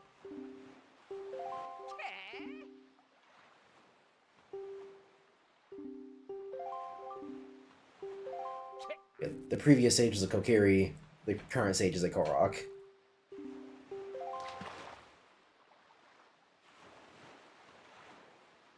Hey, boat. What's the matter with you?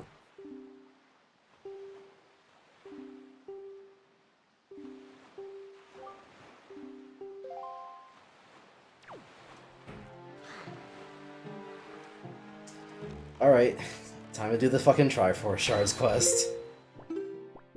Y'all ready for this? So, first things first, straight to my left. Can I teleport any closer there, or what? Wrong song.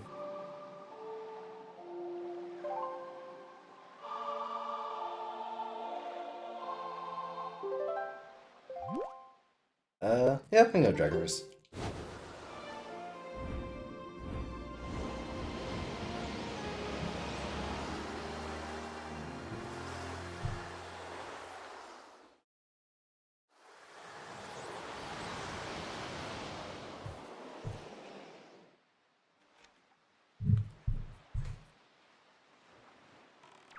And then we're going this way. And then when it comes to the ghost ship, by the way, I'm just gonna do that shit off stream. Cause like, fucking... Come on. This is the ghost ship. Why are there Triforce shards in the open that anyone can just find and take? I mean, they're not really in the open.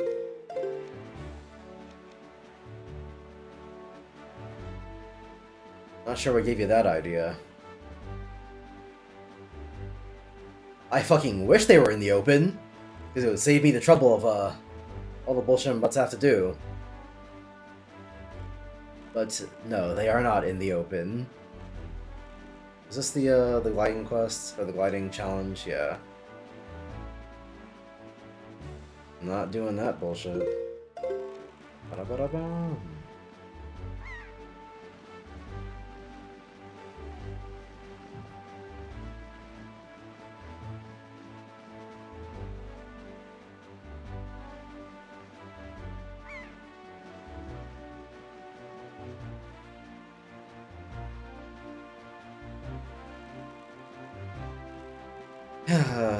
Alright.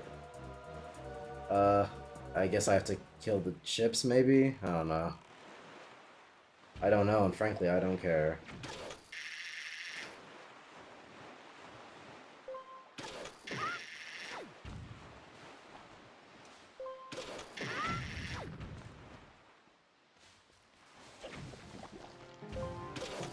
What was that?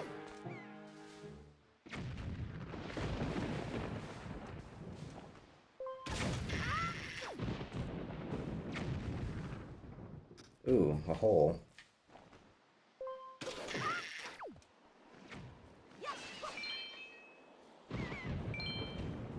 What are we to find in this hole?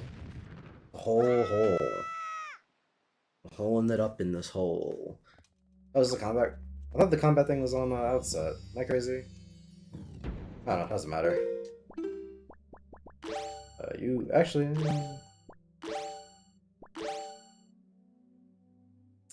Yeah, whatever. Oh wait, it's just the fucking mystery room. Or where you have to fight the maze, I mean. I don't know, I said mystery room.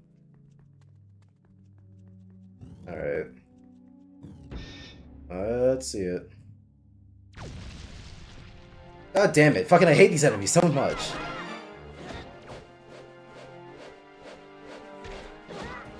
They launch you fucking halfway across the goddamn stage and there's no way to get them down in one assault.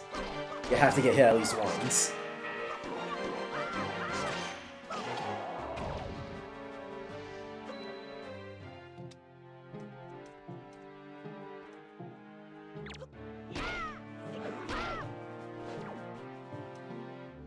You gonna swing back, or...?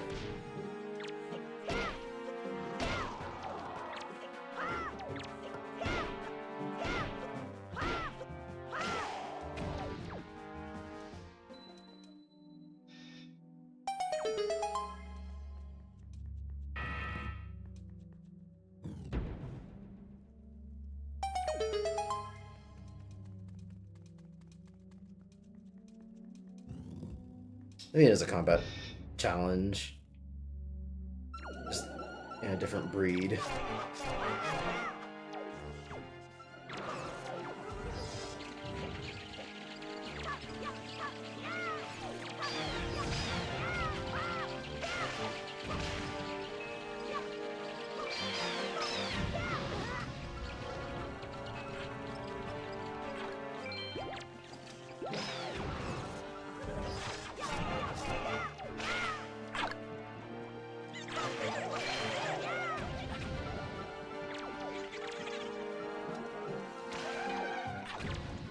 No, fucking lock onto the guy that's right above me.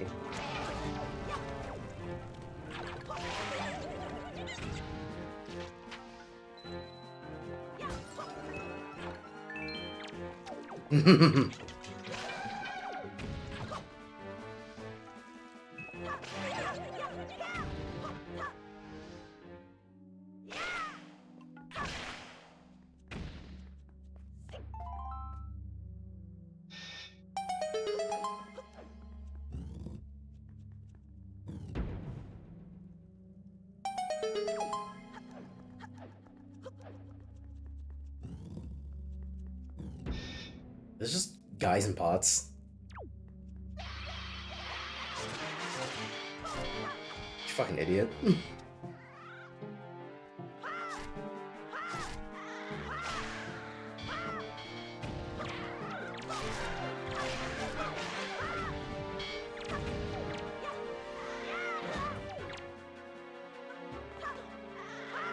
Fucking Christ.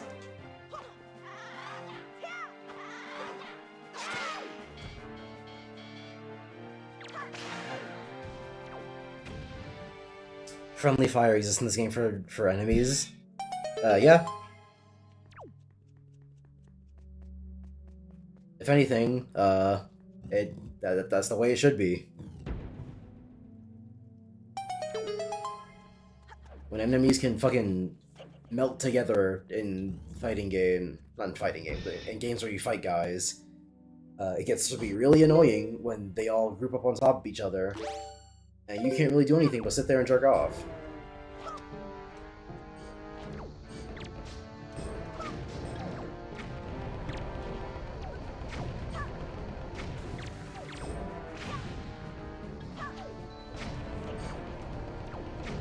Fucking lock on to the— Jesus Christ! Why do I have to be like 2 inches away from them so I can lock on?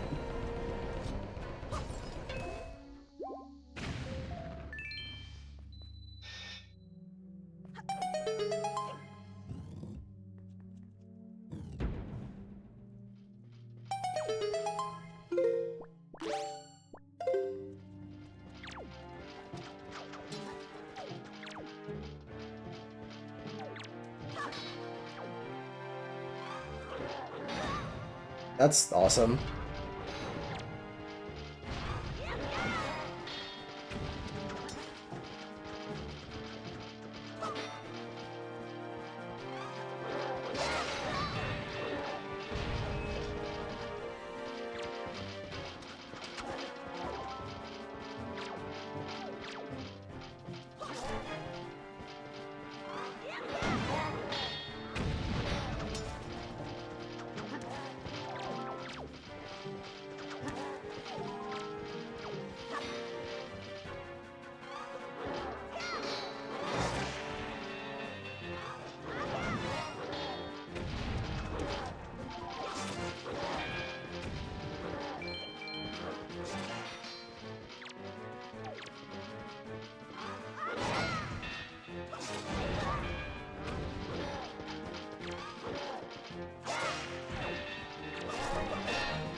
Damn, that was a lot of money. Unfortunately, I can't fucking carry it because small wallet, but.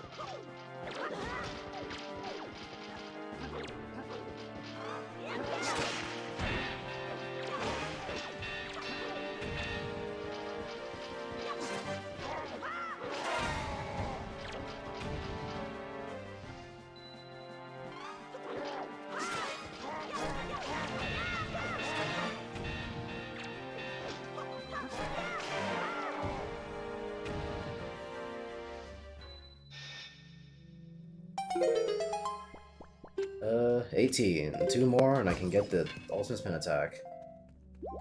Or the hurricane spin, whatever it's called.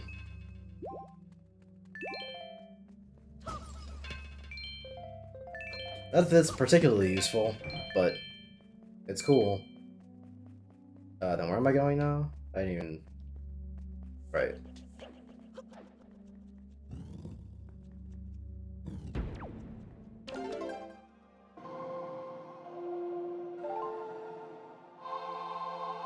We're just getting whacked around by sword-wielding furries. Yep, that's just how it be.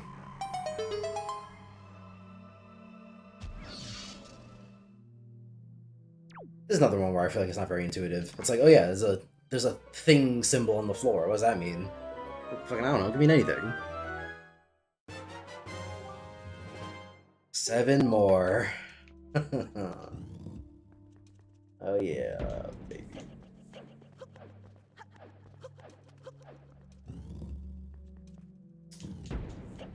What'll most likely happen is I get about half of them on this stream. Because I got about like 30 minutes until I gotta get out of here. And then I might do the ghost ship off stream because it's the fucking ghost ship. And then get the last 2 and then finish the game. So now I've gotta go. I'll do the shards first since they're out in the open. Get the charts after. So, I'll go to Outset, why not?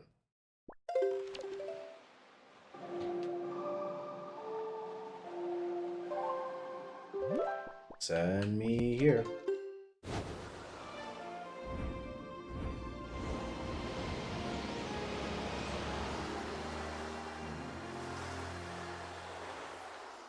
Why do you even need a Triforce again? To prove that you're the hero of the something or other, to wield the Master Sword correctly, or something. I don't fucking know.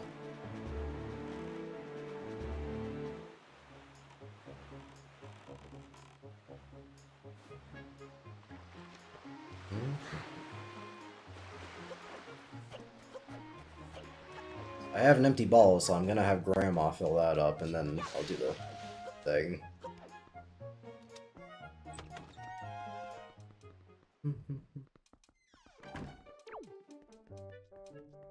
Sup, bitch?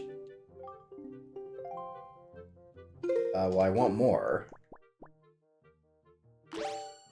So what? Fill her up.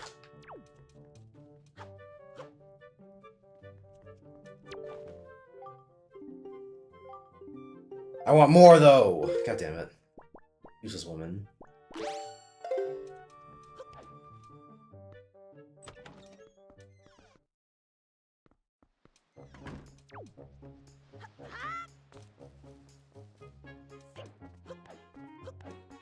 Hey, you.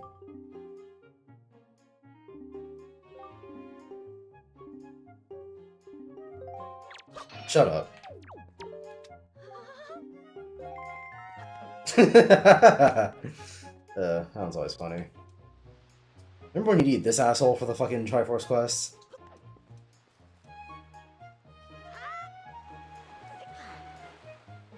Like, I think that Wind Waker HD is a whatever game. It's like a 7 out of 10. Sounds about right. But the original fucking Wind Waker, that game must have sucked dick.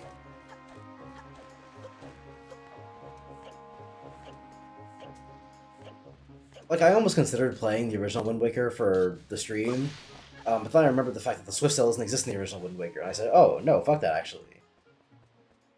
What happens if you try to beat the hell out of that pig? I don't know, it fights back.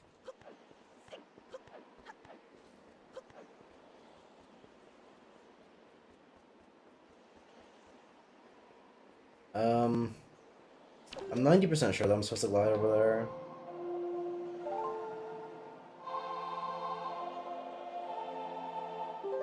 So I know I can go back into the forest for some new stuff. I don't remember exactly what new stuff it is, and I don't know if I care.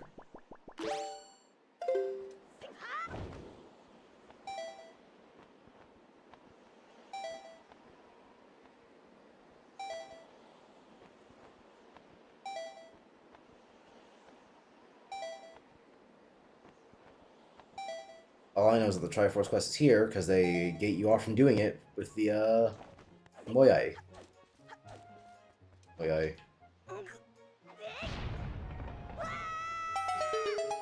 Time to do a combat challenge.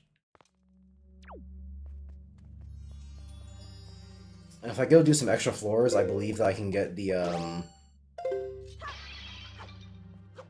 mask that tells you how much health enemies have. Which would be nice. But, I think you might only be able to get that on New Game Plus. I forget. The Savage Labyrinth. Yep. The rock kind of looks like me. That's depressing.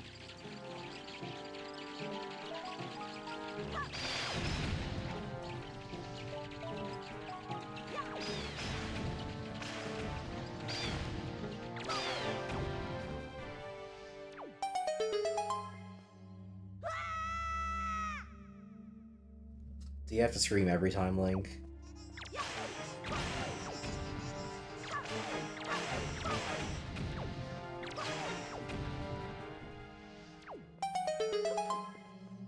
See, the ultimate spin attack would be very useful for doing this. It would help me get through a lot of these fucking waves quicker, but you know how it be.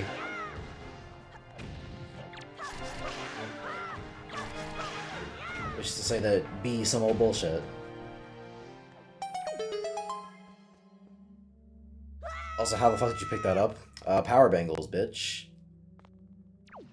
Gives me super strength.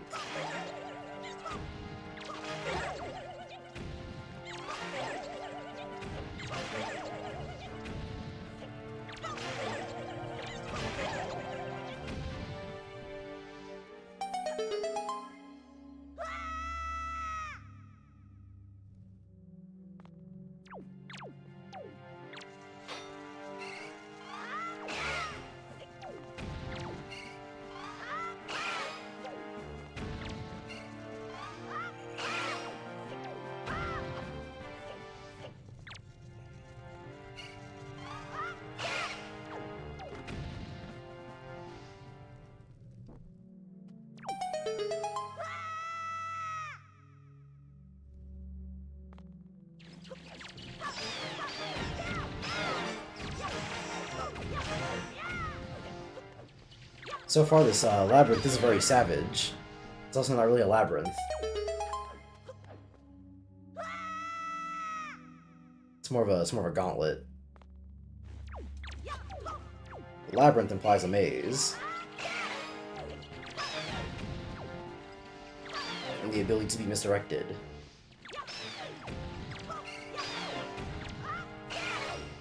I'm surprised I flicked that so fast.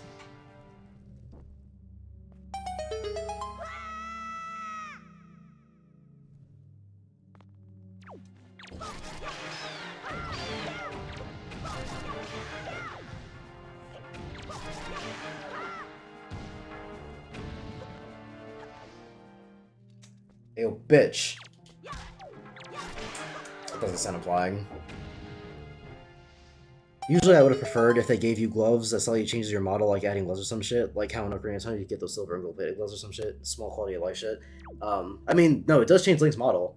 If you look real closely, he is wearing the power bangles. They're just, you know, really small.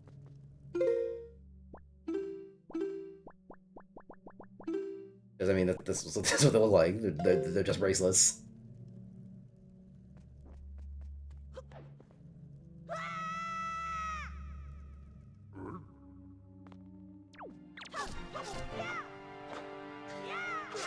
I would also prefer if they were more visible, but, you know,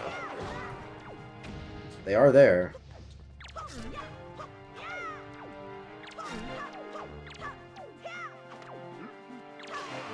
Pathetic ass bracelets. I mean, yeah. Because I also prefer gauntlets. I think gauntlets look cool. But that's mostly just a me thing. I can't necessarily say that it would be better one way or the other. These rupees would be very useful if I had the power armor, or the magic armor, but I don't, so... Oh, that's annoying. One of the most tedious enemies to fight in the whole game. All for me.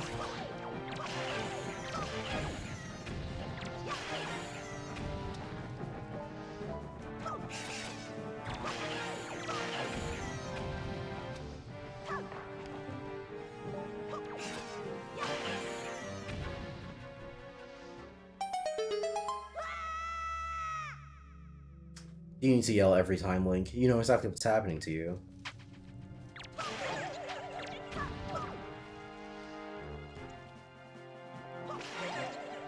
Like, why make me fight red choo-choos and green choo-choos? The only difference between the two is that green choo-choos waste your time more.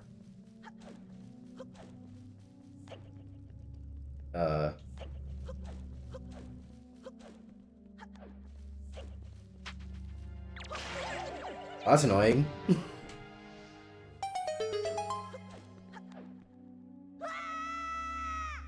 At least it's not as annoying as Link's voice in Spirit Tracks. I've never played Spirit Tracks, so I can't say.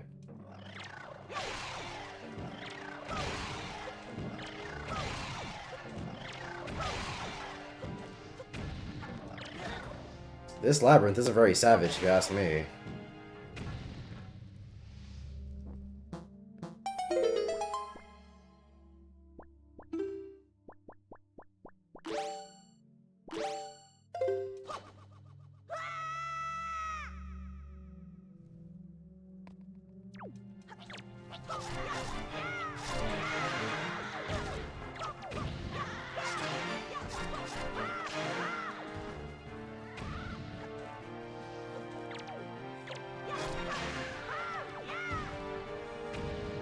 This labyrinth is very savage. This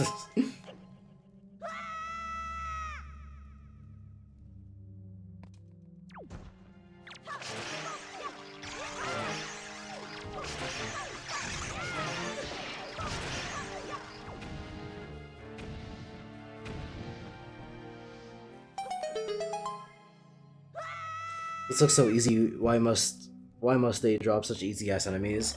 I mean, all the enemies in the game are pretty easy. It's more of a problem with Wind Waker than anything else.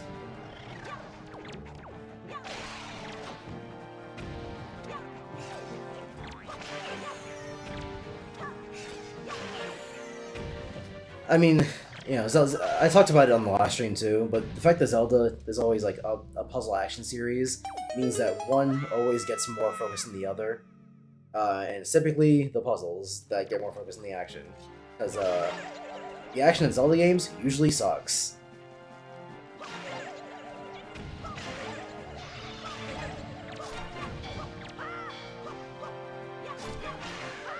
And yes, that does include Breath of the Wild. Thank you for asking.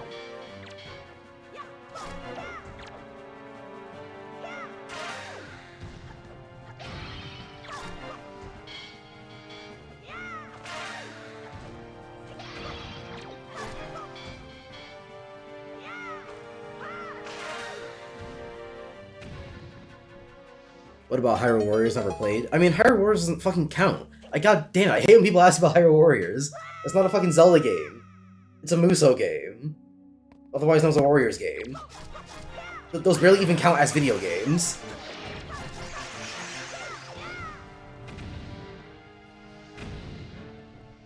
Hyrule Warriors is the same thing as One Piece Pirate Warriors. It's the same thing as Fire Emblem Warriors. It's the same thing as Dynasty Warriors. It's the same thing as, fucking, I don't know, Persona 5 Strikers. Didn't have the Warriors title, but it's the same shit.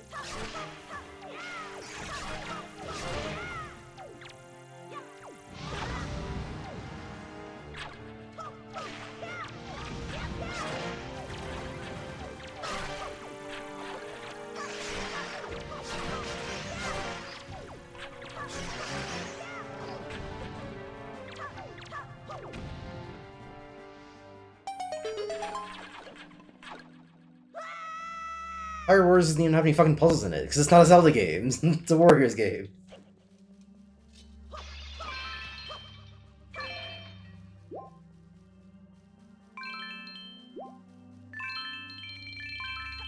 And understand, Rian, I'm not even particularly mad at you. I'm mad at fucking, what's it, because my friend brought this up in the same way. Because I said, like, I wish that there was, like, a Zelda game that was like, Devil May Cry. And his response to me was, "Oh, what about Hyrule Warriors?" And it's like, fucking, don't you dare compare Hyrule Warriors to Devil May Cry.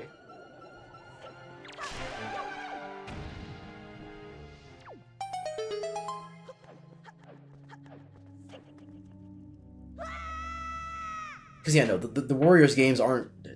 They're barely video games.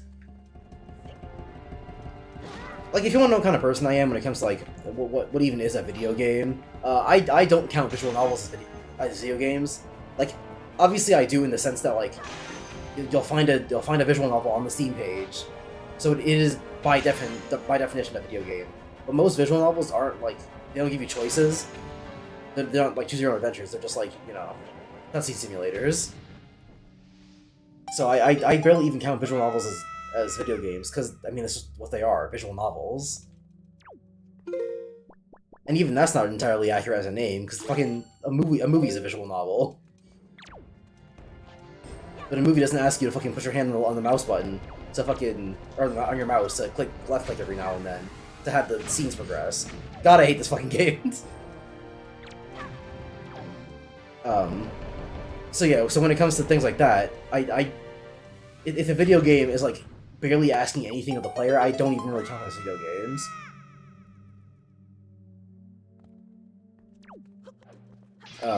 And that applies to the Warriors games as well. Those are barely even video games because they ask you to press the attack button over and over again until you're done.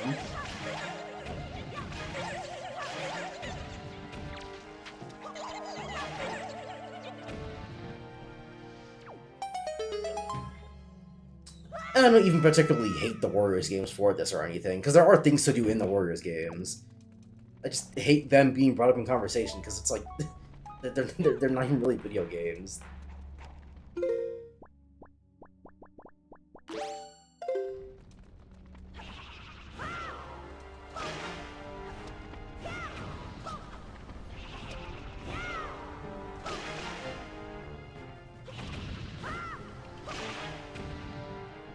I didn't even mean to blow them up, I just swiped at them. Unfortunate. I mean, you just mindlessly swing your sword around with no strategies, run around killing shit. Yeah, it's not even a fucking video game.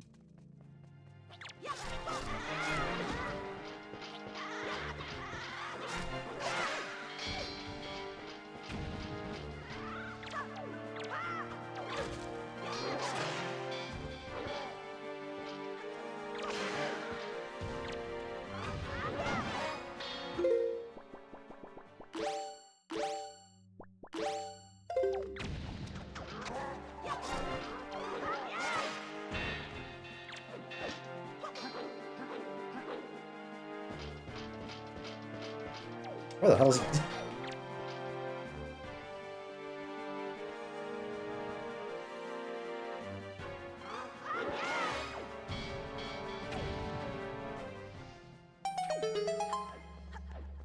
One more and I can get the ultimate spin attack.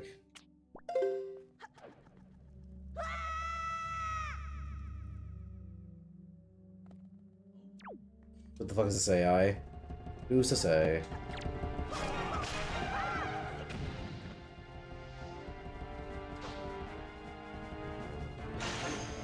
The thing that makes these combat encounters really boring, or at least one of the things that makes these combat encounters really boring, is that, like, these enemy combinations are terrible.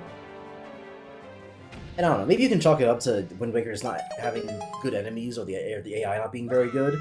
But, like, the thing that makes combat gauntlets in action games fun is that different enemy combinations will provide you with different challenges.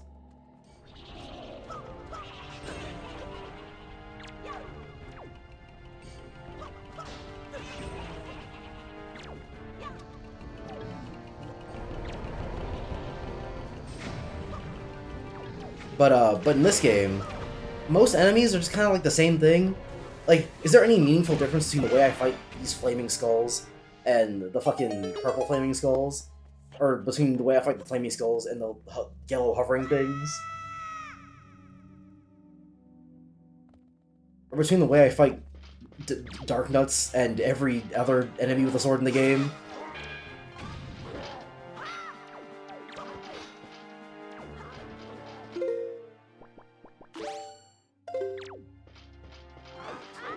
the reason these combat gauntlets are so mid is because fucking there's nothing really to any of the enemies. You fight them all in the exact same way.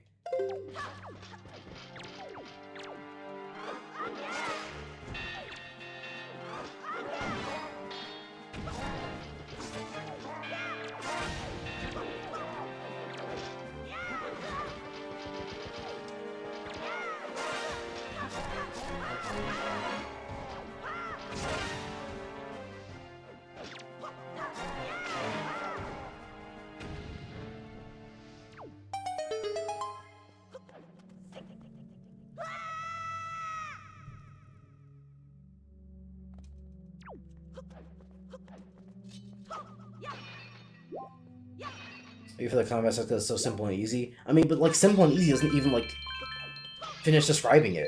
It isn't just simple and easy. It's simple, easy, and the enemies suck dick.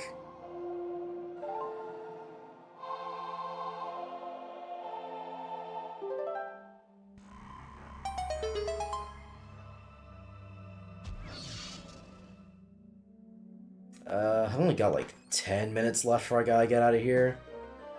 But I do kind of want that mask that shows you enemy health, so we're gonna keep going.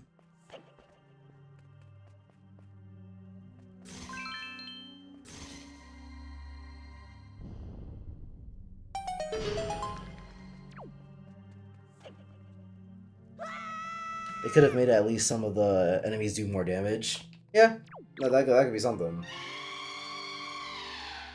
Are you guys ready for the slowest combat room in the game? I have to wait for every single one of these enemies to freeze me, walk over to me, and then I do this. Freeze me, walk over to me, and then I do this.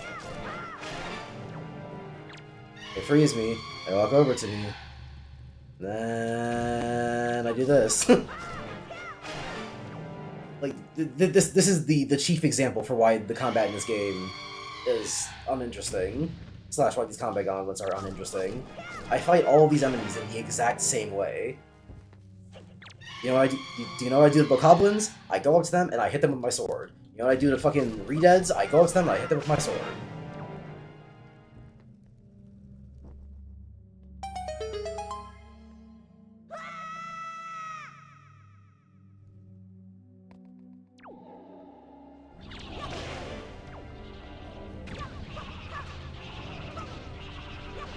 I think of that first one. Oh. I mean, it doesn't really matter. They're all gonna die the same way anyway.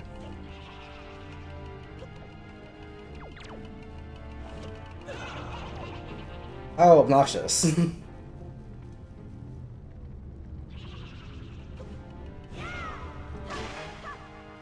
then even when you find enemies that you fight in slightly different ways, like this, the slightly different way is, oh, I don't just run up to them and hit with my sword, I use the leaf on them, and I run up to them and hit them with my sword.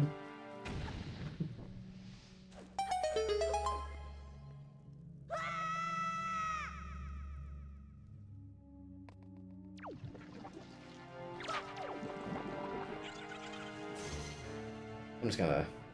I should, yeah, I can...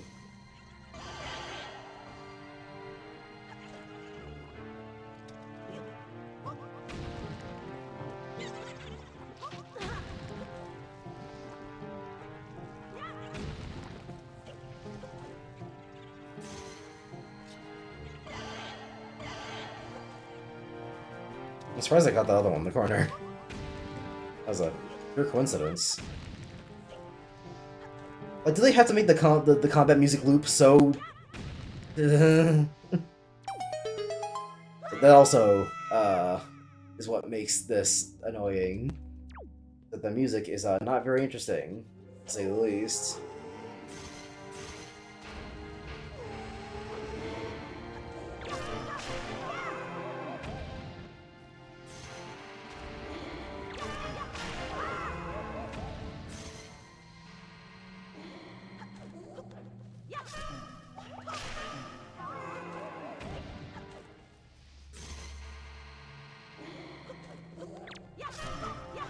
And then with these enemies, I I freeze them with light, and then I rouse them and I hit them with my sword. You catch my drift?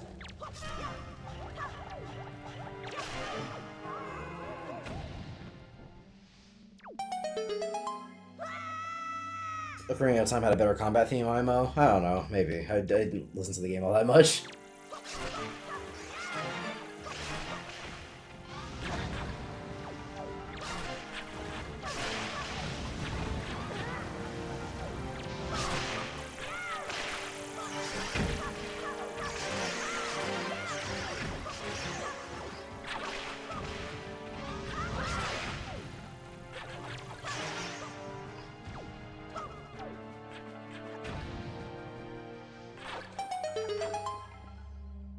I'm gonna sleep now. Anyways, good night.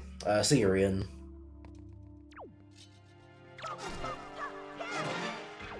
See, like, this is a more interesting combination because it allows you to play with space differently. You can't just run up to the guys and hit them with your sword. Because then the Redeads will freeze you. And then not only will they allow you to get hit by the fucking moblins, the Redeads themselves will come up and grab you. We finally found it, guys. The first interesting enemy combination.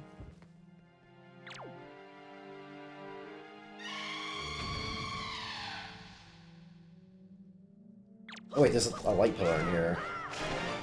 What does light do to Redeads?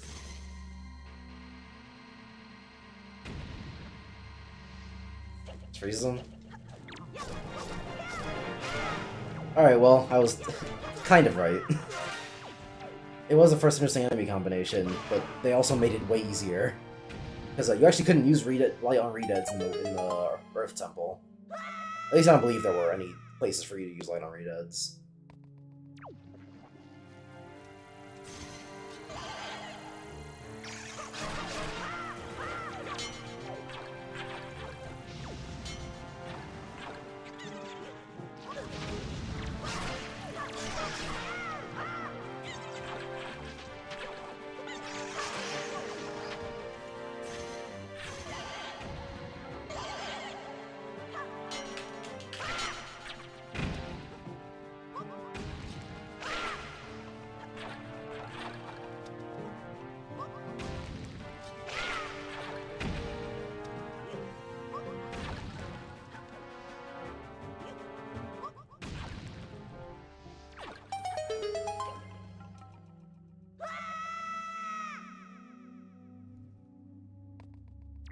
Hopefully it does not take me too long, because I do need to get to work.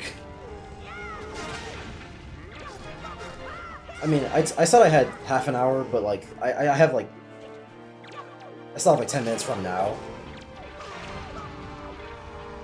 I would just rather not cut it too close, you know.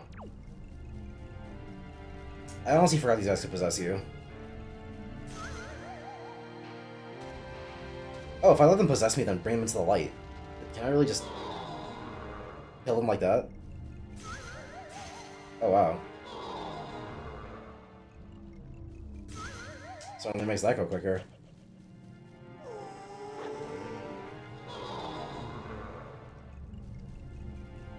It's quicker than running over to the light, shining in with the beam, and then fucking, you know.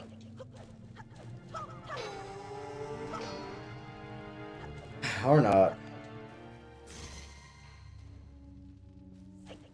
Whatever, that works. And like, yeah, they're reverse controls, but like, reverse controls are not that bad.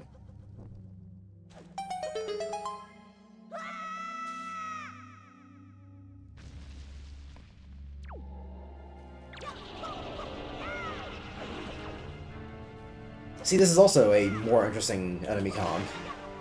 Because, the purple skulls disable your weapons, so you can't fight the guys safely until you get rid of the purple skulls.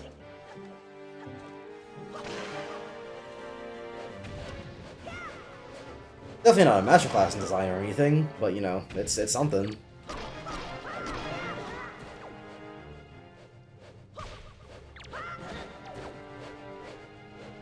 I hate how long they spin for, it's completely random.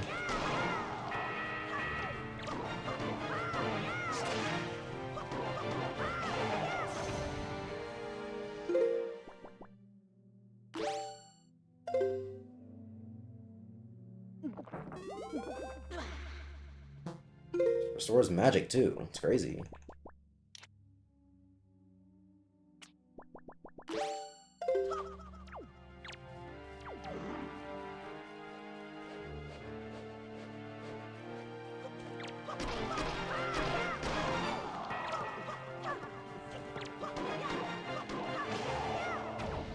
Double damage, am I right?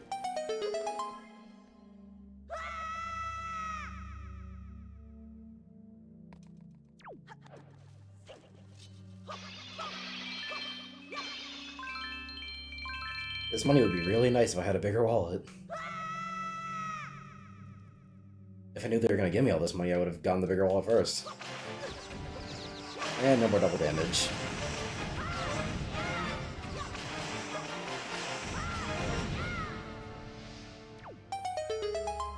Cool idea. I was gonna say middling execution. Poor execution. It's just a laggy room where you spam the attack button over and over again.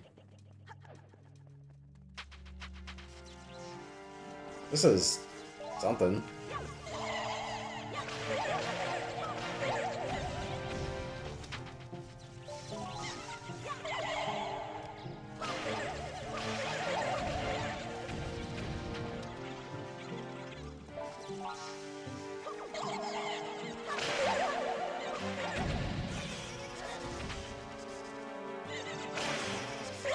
Alright, well, fuck you too.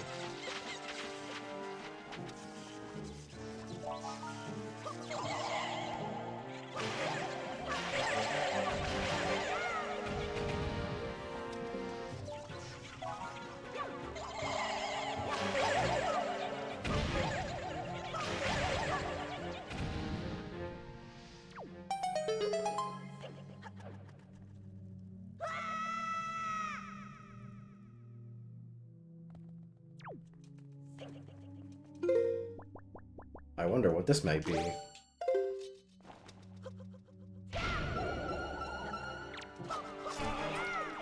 And so why do I need the hammer for that?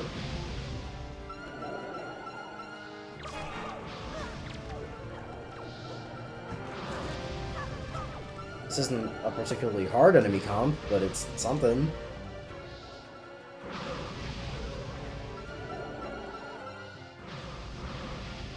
But it's definitely annoying.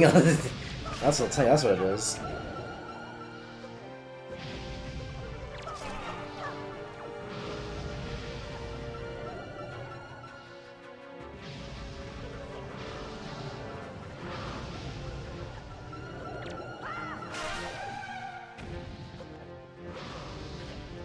God damn it.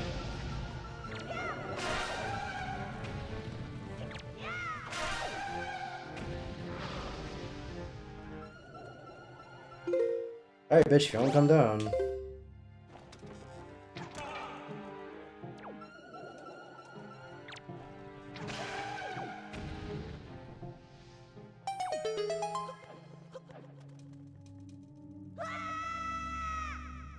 There's no way this will take me the next 6 minutes, right?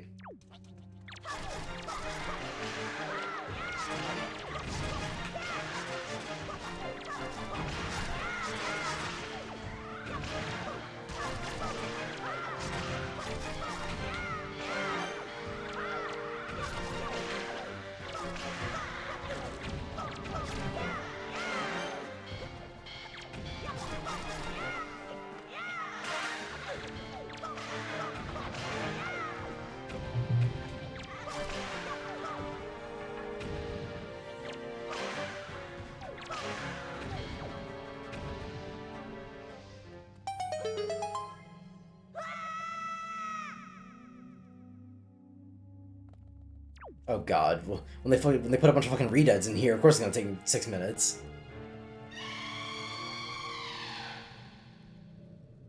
Maybe I shouldn't have asked for more interesting enemy comps.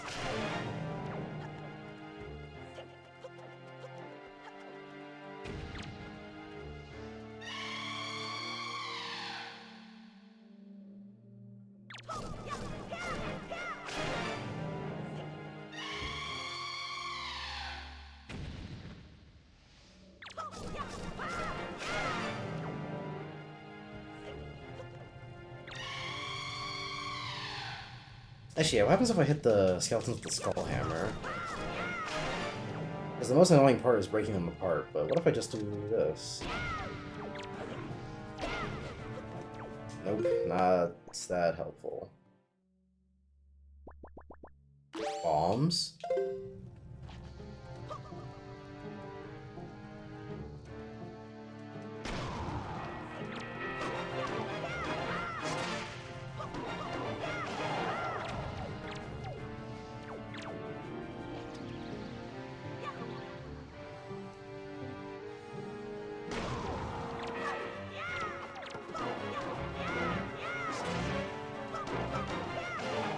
Look at that, I found a more efficient way to fight these guys.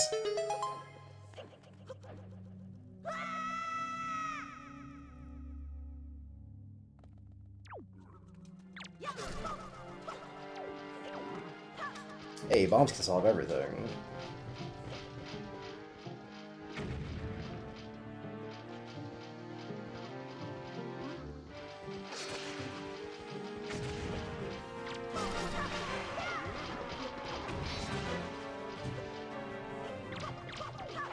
What the fucking... Why did it lock onto the...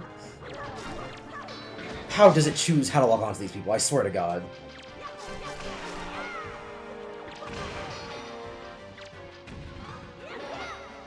What the fuck?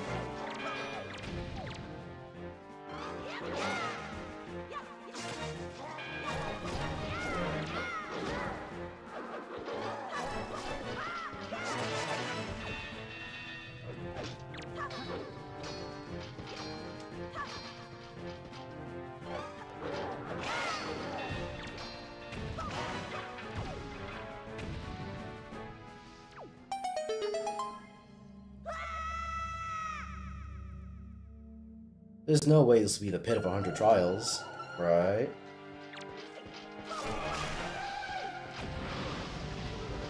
Hey, electric barrier, that's something.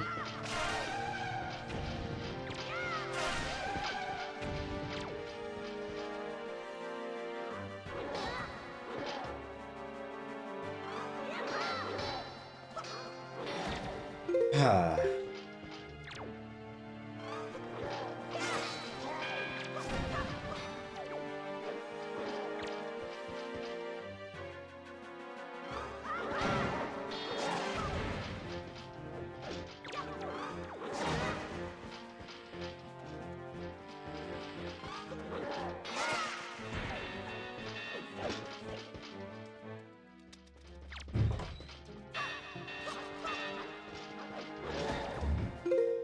Fine, fine.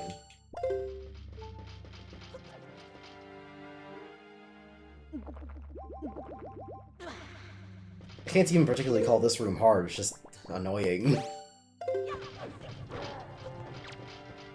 I have to wait for them to do the thing, since it's impossible to hit them without taking off their armor first.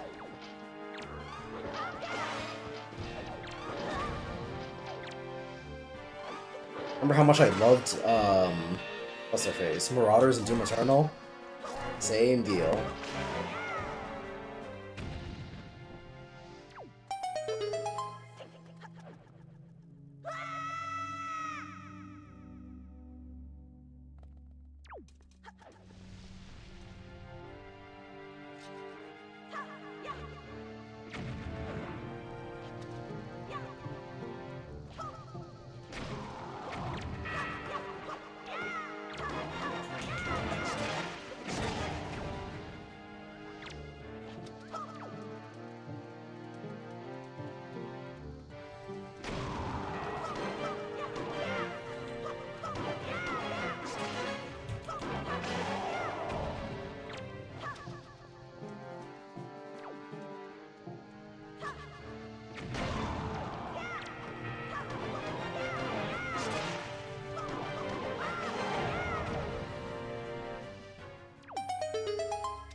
God damn, how long is this shit gonna take me? I gotta get out of here. Oh, bless.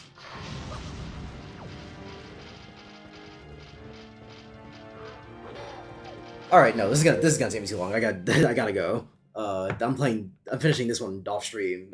Fuck you people. I don't even know if anyone's here anyway. Bye. I'm gonna leave my fucking computer on now.